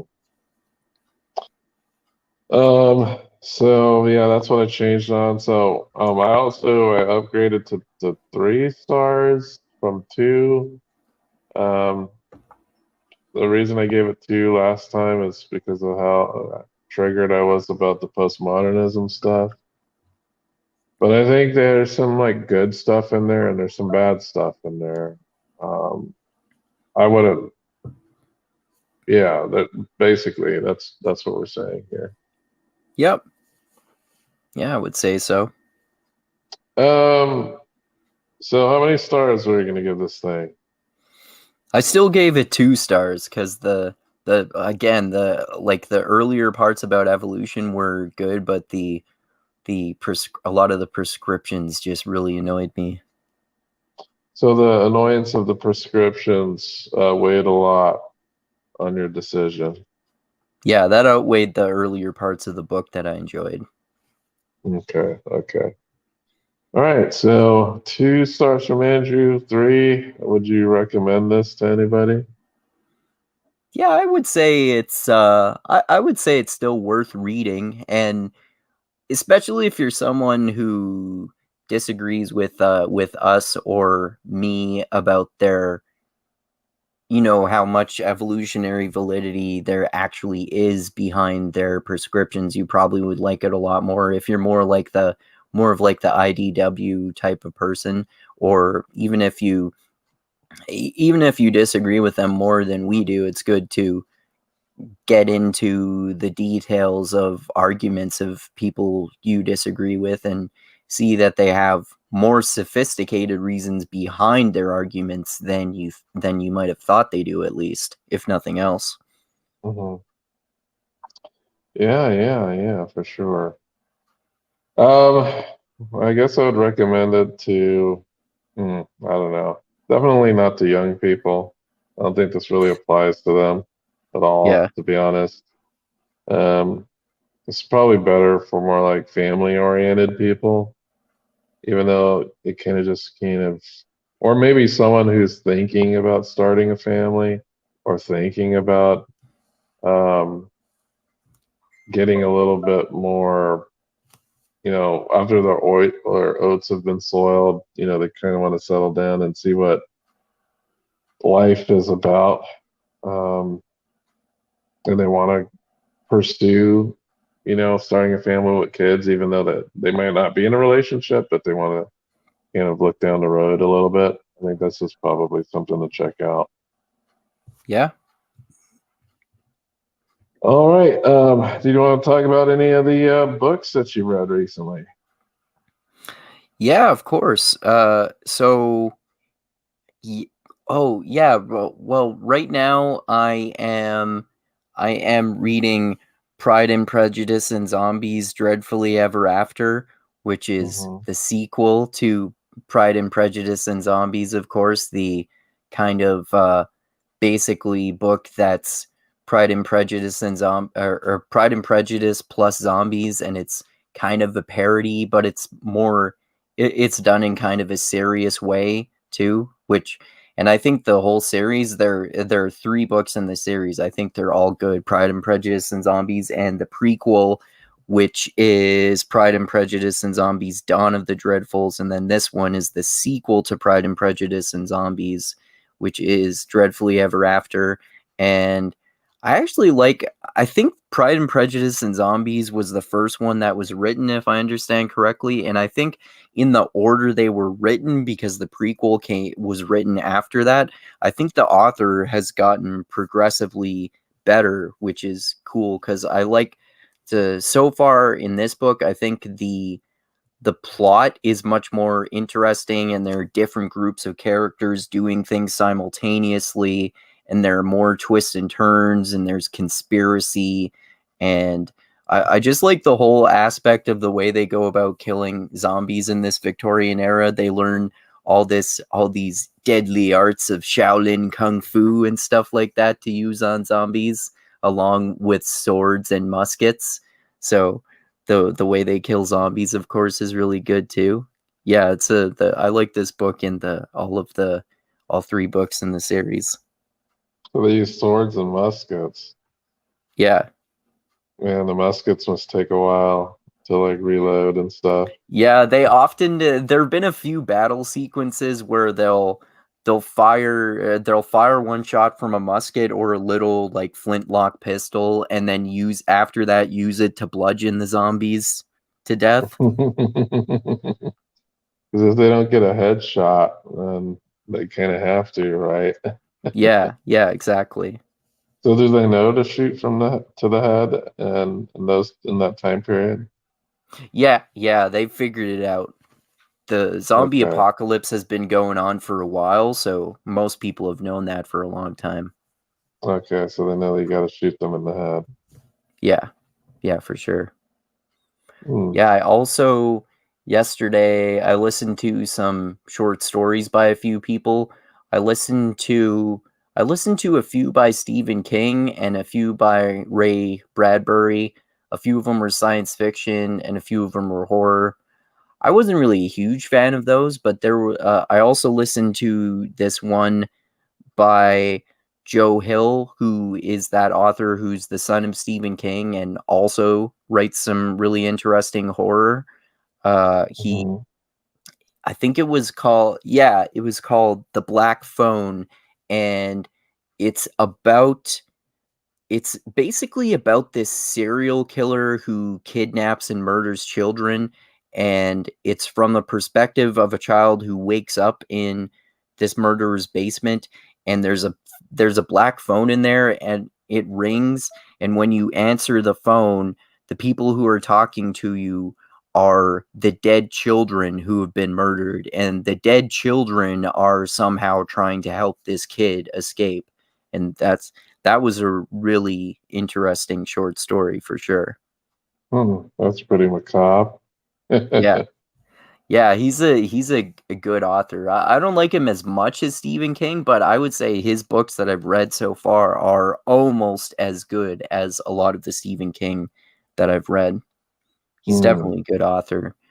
I actually also just recently finished a long epic novel, the longest one of his that I've read so far, Joe Hill's, which was called The Fireman, which was really good too. It was kind of post-apocalyptic fantasy horror in the contemporary world, basically, and it's about this spore caused virus that that people call dragon scale for short instead of its scientific name. And basically, what happens is it starts tattooing you in yellow and gold. And then after that point, you get more and more tattooed until at some random point, depending on the person, you spontaneously combust. So it basically very quick. The virus is very contagious and causes the world to collapse. And then at one point, the main character, who was a teacher, but then she gets involved with being a nurse.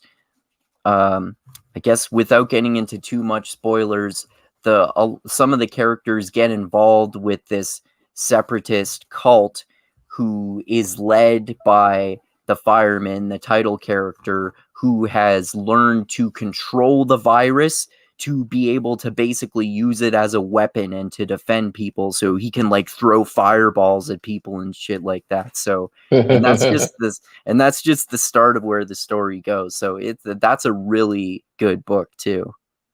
Mm, sounds Yeah. interesting. Yeah. I also I also read this book by the Marxist economist David Harvey. His book called A Brief History of Neoliberalism. That is one Hmm. of the ones that was recommended to me by Chief Keef, aka Tim Keefe, a while Hmm. ago. And yeah, it's really interesting, I would say. It goes into basically the history, the political philosophy of neoliberalism itself and the history of it being implemented in various countries throughout the world since the 70s, like the US, and China and several other and Britain and several other countries. And he kind of talks about some basically neoconservatives who he lumps into the category of neoliberals too, like Margaret Thatcher and Ronald Reagan. And he talks about what it's about. Like, it's all about deregulation and how all of these policies have really actually made global economies a lot worse in the long run, and how even depending on how you define it, a lot of the neoliberal policies have even defied the very goals that it started off with in the first place. So yeah, that's a really good book. It was a really educational one about the history of neoliberalism. Mm-hmm. Yeah, sounds interesting. Kind of reminds me of this Philosophy Tube series that I watched about neoliberalism. Oh, okay. You ever watch Philosophy Tube? Yeah, I've watched some of their videos. I haven't watched that many. I think maybe a handful. I think I might have seen a few that they did on Jordan Peterson and a few other public intellectuals like that, perhaps. Yeah, I've seen a couple of their Jordan Peterson videos. He goes kind of talks about history of neoliberalism. There's like a 4 or 5 part series on it. I thought it was pretty informative. Cool. Yeah, maybe I should check that out. Yeah. Cool.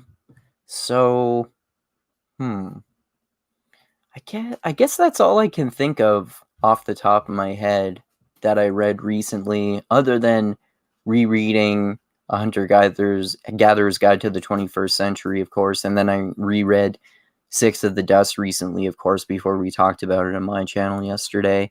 I guess that's mostly what I can remember that I can think of off the top of my head that I read recently. Oh, okay. Well, let's see. What did I finish? I finished The Never-Ending Story. Right. The first half of the book is good. It pretty much mimics the movie. Second half is like WTF. I didn't like it, as the main character is just kind of an asshole for most of the book on the second half. Okay. Which is why I was like, oh, no wonder they kind of ended the movie right there.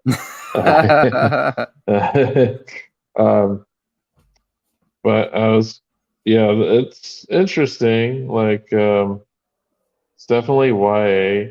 And I found the first half of the book like much more interesting. Like the second half of the book, I think even the second movie kind of is based off of the second half, where he kind of gets like godlike powers and he becomes somewhat of a boring character. Oh, And then okay. yeah. I didn't even know that there was a second book. Oh, it's just one book. There's just, I think, 3 movies based off of that book. Or I didn't know that there was a second movie. Oh yeah, the second movie came out in I think the 90s.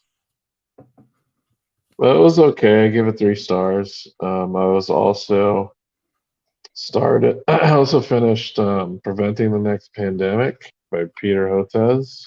That's a great book. I really liked it. It was interesting and refreshing take. The book was mostly about international cooperation and efforts regarding a bunch of different diseases. It wasn't just exclusively. Actually, it wasn't that much about COVID. They did talk about the Decepticons somewhat, but I didn't know that Hotez was such an accomplished person. Who Yeah, had me neither. traveled around the world to promote vaccines and to get countries that have these endemic diseases to have to help them out. And at least he was in charge of that, and he was part of the government, and he got sent as an ambassador, like a medical ambassador to these different countries to help them develop their own vaccines and stuff. I think one of the more interesting things is we kind of talked about the history of this position and how he modeled himself after this U.S. It was a position that he held previously. It was another guy, but he cooperated with some Russian scientists during the Cold War, and the Russians became, um, I think they started manufacturing polio vaccines. And the only way they were able to eradicate polio is because they got this kind of global um, consensus and mandate, even though that there was like Cold War going on between two superpowers, they were Yeah. still able to cooperate regarding health matters. So I thought it was a really interesting book. Yeah, and it's not just about. He said it's interesting how war and instability contributes to um, endemic diseases. How there are certain factors in certain countries that contribute to the spread of disease. So this, Yeah. now that I'm thinking about that, now that Ukraine is in the state it is, it almost sounds like they might have some problems with some endemic diseases soon because just total destruction that's going on and the lack of infrastructure that they might have in dealing with these things. I think he even talked about Syria and other war-torn countries in Africa that once they started becoming politically unstable, you saw more instances of Ebola and stuff like that appear. Yeah. Yeah, it's So he, related to how the wars in the Middle East have caused there to be more endemic diseases due to the lack of cooperation between governments, right? yeah, cooperation, instability, um, just infrastructure breakdowns. When stuff is not stable, priorities are different. So you're not going to prioritize certain things like stopping certain diseases and stuff like that. Like they're just in survival mode at that point. So yeah, it was really interesting. I thought it was a pretty good book. I think I give it 4 stars. Yeah, I think I did too. So outside of that, I don't think we talked about. Yeah, I didn't really talk about that book, but one of the ones that I'm currently reading is, well, actually one I just finished today. I finished Bullfinch's Mythology, and it Right. was weird because it covers Norse mythology also, and I was like, wow, because he got into a little bit into more depth into the Norse mythology, not in the same aspects that Neil Gaiman did. Like Neil Gaiman covered more stories, and he told those stories with more flair. But the few stories that he did cover were almost like identically told. So I was like, did the Norse just have more to go on? Because a lot of the other stuff that Bullfinch covered was like super superficial. I know that he covered some stuff that was like in the Iliad and in the Odyssey, but he kind of lightly touched on some of those. But some of the other like myths are like 2 minutes long, and I was like, "What? It's over already? There's no more about this particular god or hero." And that's what Yeah. they were about, like gods and heroes. And the interesting thing is, he got into a little bit more depth about like the actual impact of Norse mythology and how some of our days are named after Norse gods, like Wednesday and Thursday. Like Wednesday is after Odin, and Thursday is named after Thor. Oh yeah, I forgot about that. So we got two Norse gods that populate our days of the week. And I always forget that our planets are the Roman names for Greek gods. Like Jupiter is Zeus, and you have like Pluto, who is Hades, and Right. Mars, who's Aries, and Venus, who is Aphrodite. One of the things I didn't like about Bullfinch's mythology is that I do not like the Roman names. I do prefer the Greek names. I get really confused when he uses the Roman names, and I keep having to track back. Okay, so when he's talking about Minerva, who's Minerva? Oh, he's talking about Athena. So I kept having to like do the conversions in my head because natively, when I think of like the Greek gods, I don't think of them with the Roman names. So it kind of like threw me off. Even it took a while for me to equate Zeus and Jupiter. I was like, okay, Jupiter, Zeus, Jupiter, Zeus. Jupiter gets talked about so much and it gets ingrained pretty quickly. But some of the more obscure gods, it took me a while to like, oh yeah, that's this god and this is that god.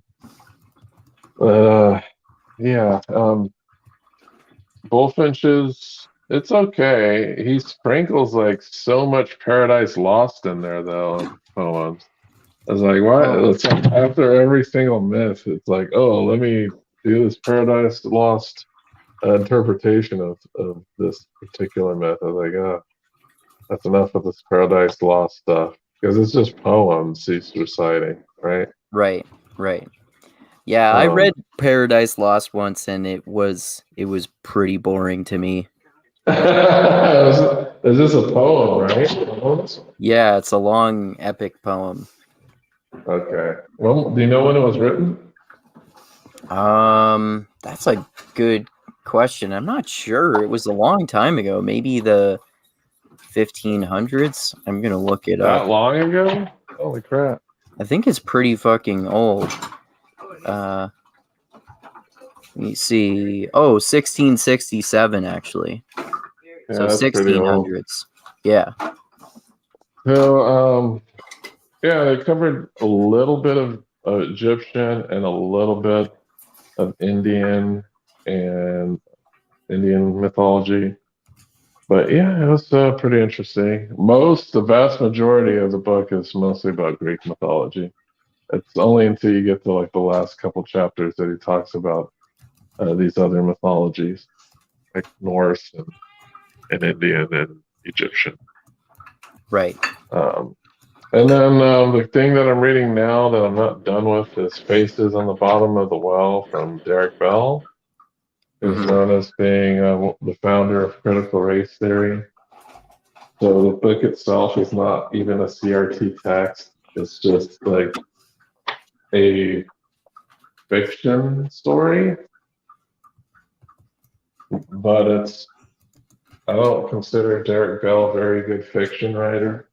Yeah, we were talking about that before. This is why I really like this book of his way worse than his book that I actually really like called Silent Covenants that I'm probably going to do a video about at some point on my channel. Yeah, for a fiction book, it's very, very heavy-handed and preachy. Like, if you're gonna do fiction, you can subtly weave these themes into the story, but it seems like um,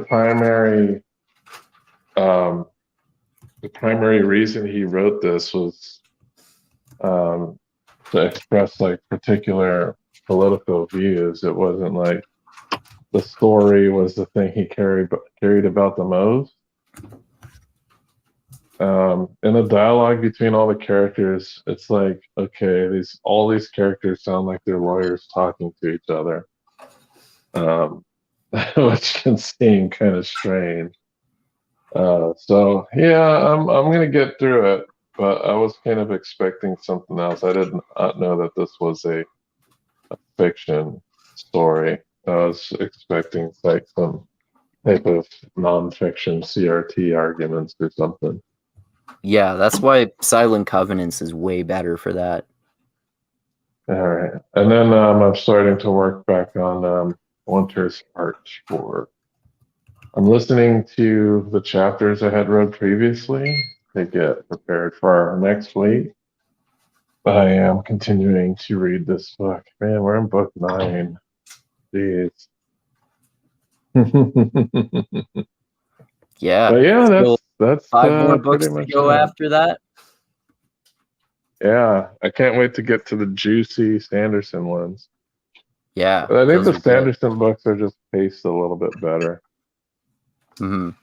because they're a bit more actiony. I know some of the characters are kind of strange.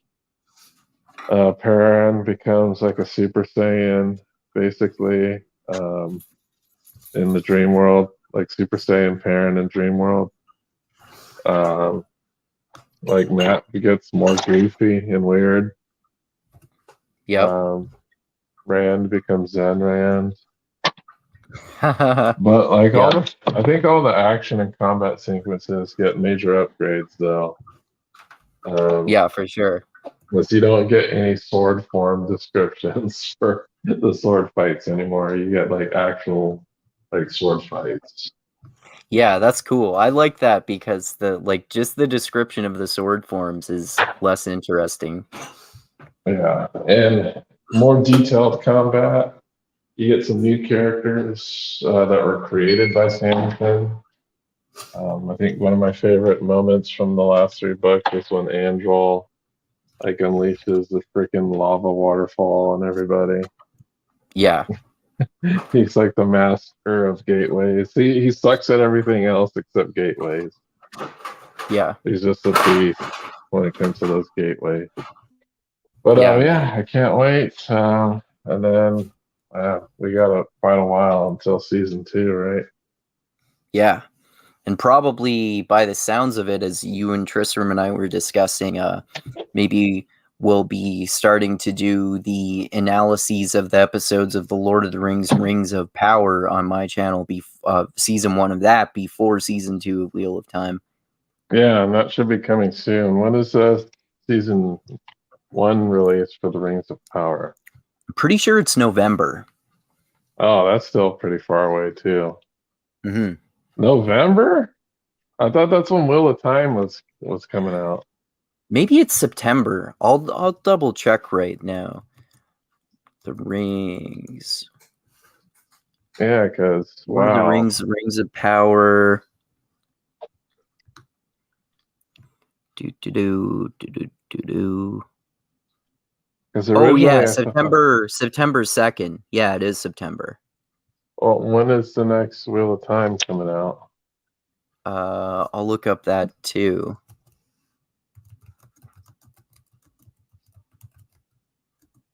Because I think they have a date already, if I'm not mistaken. Yeah, October 28th. Okay, so it's 1 month Oh, later. there's gonna be a period of time when they're going on at the same time, I bet. Yeah, so Tristram's gonna be busy. Yeah. uh, okay, well that should be exciting. Yeah. I think I have to try to reread the Silmarillion before it comes out. Man, that's such a Yeah, difficult read. just do what I'm doing and listen to that Legendarium series that they're doing on the Silmarillion. I think they're doing a 10-part series, a 10-episode series on it. I think they've done 3 or 4 episodes so far.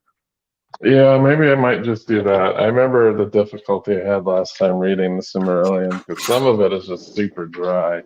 Some parts of it are interesting, but yeah, some parts of it are phenomenally boring for sure, too.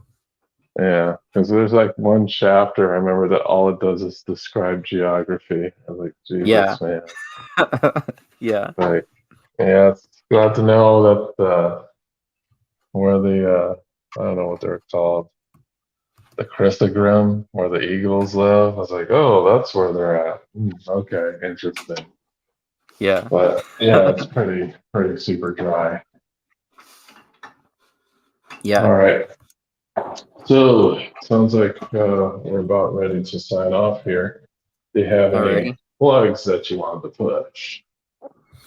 Yeah, if people want to, they should check out my YouTube channel, Mindgasms, where yesterday, Dusty and Tristram and I, we talked about the recent massive news of Brandon Sanderson, the fantasy author, revealing that he wrote 5 extra novels during the COVID pandemic, in addition to keeping on track with the others that he was writing. And he started a Kickstarter to fund a temporary subscription box service to release 4 of those novels quarterly throughout 2023.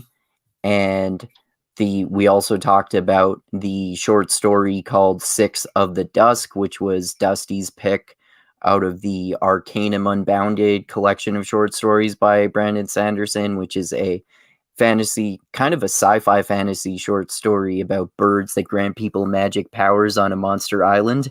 And also check out the I mentioned I'm working on that Jordan Peterson criticism video that I'm gonna put out about criticizing him on ivermectin and this Bill 67 in Canada, and all of the standard philosophical schools of thought that he demonizes, like critical theory, critical race theory, postmodernism, and Marxism.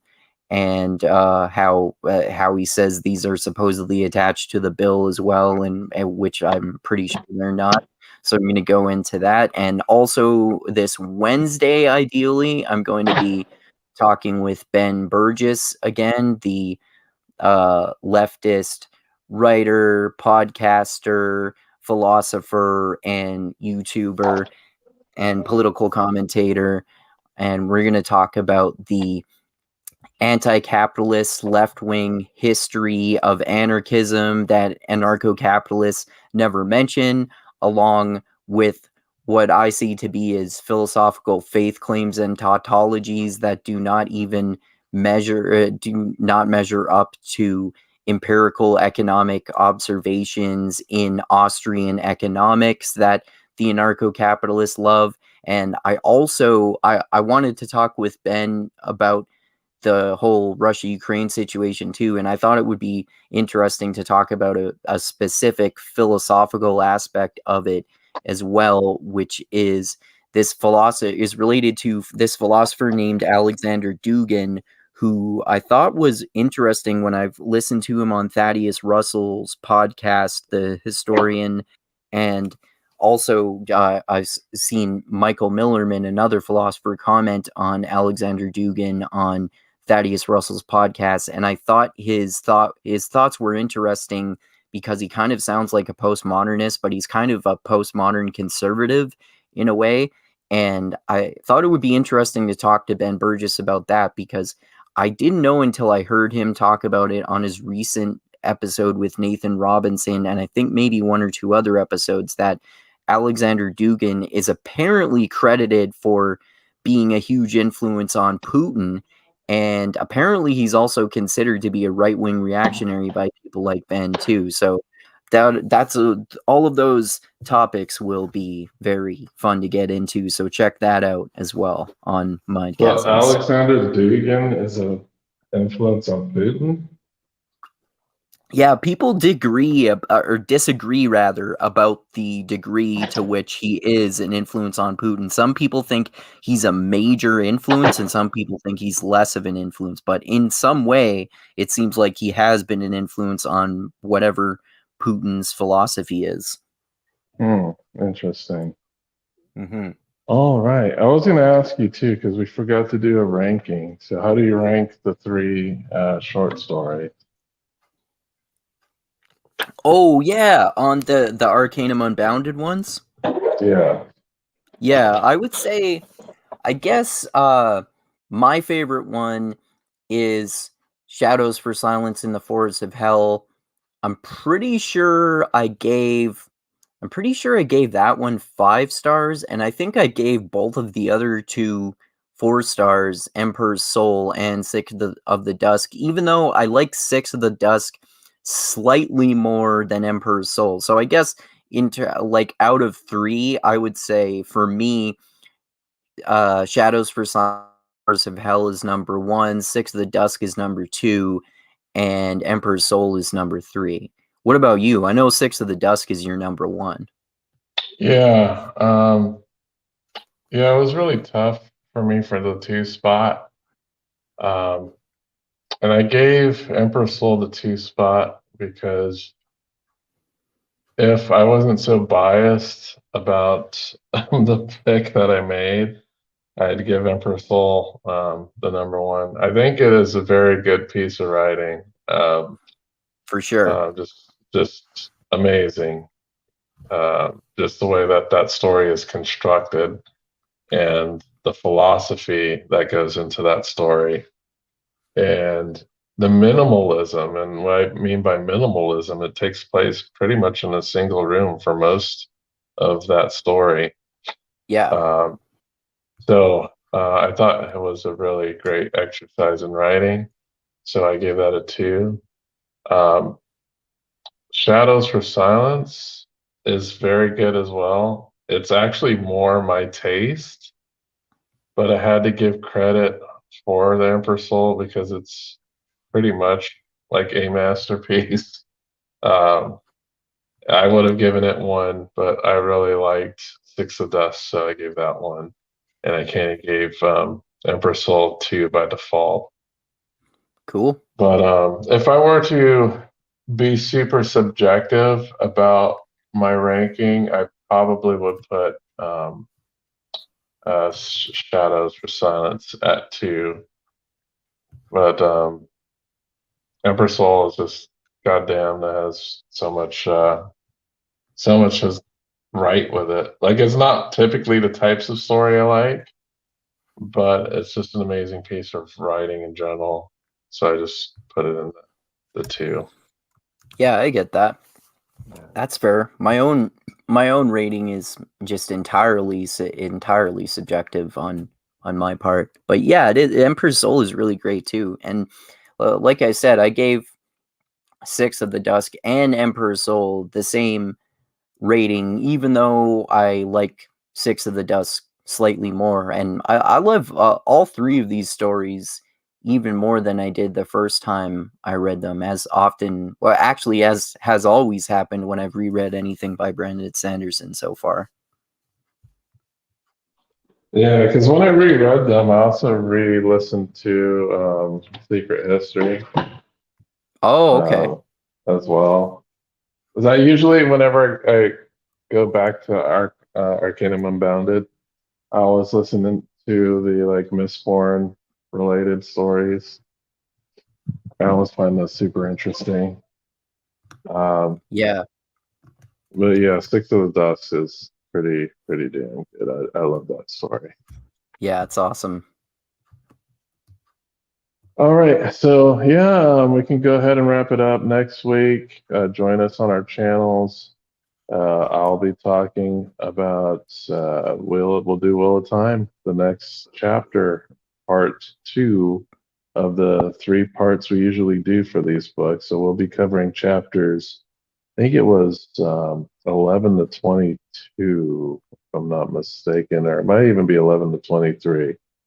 Oh, let Uh, me know for sure. Let me know for sure because I think I only went up to 20 because I think that's what you said last time before you were saying that maybe we should do a few more chapters because I think I have maybe 3 more chapters to read if that's the case. yeah, let me check my ebook really quick to confirm that for you. So, Okay. let me just because I was Also looking that at re- the. Go Also, that ahead. reminds me, while you're looking that up, I forgot to mention also next weekend to check out on my channel, you and Parker and I are going to talk about that book called Norse Mythology by Neil Gaiman, which, of course, is his stories about Norse mythology, which are really great. Right, yeah, that's gonna be fun. Shoot, what? Okay, yeah, it's gonna be the 22. Up to the end of 22? Yeah, up to the end of 22. Okay, I'll read those uh, as soon as I can then. All right, cool, Yeah, man. I'll So that we're definitely, gonna, that'll be yeah, no so problem for me to read those by the weekend. Yeah. yeah, it should be nothing for you. It's like 5 minutes for Andrew. Yeah. Um, all right, so yeah, join us next week. So we're gonna talk about the Will of Time, book 9, second part. And on Andrew's channel, we're going to talk about hopefully Norse mythology. And that's going to be with Neil Gaiman. And that should be really fun too. For sure. All right. So everybody, you take it easy. Thank you for joining our stream. Like and subscribe. And can't wait to see you guys next week. Adios until next time, everyone. All right. Bye-bye.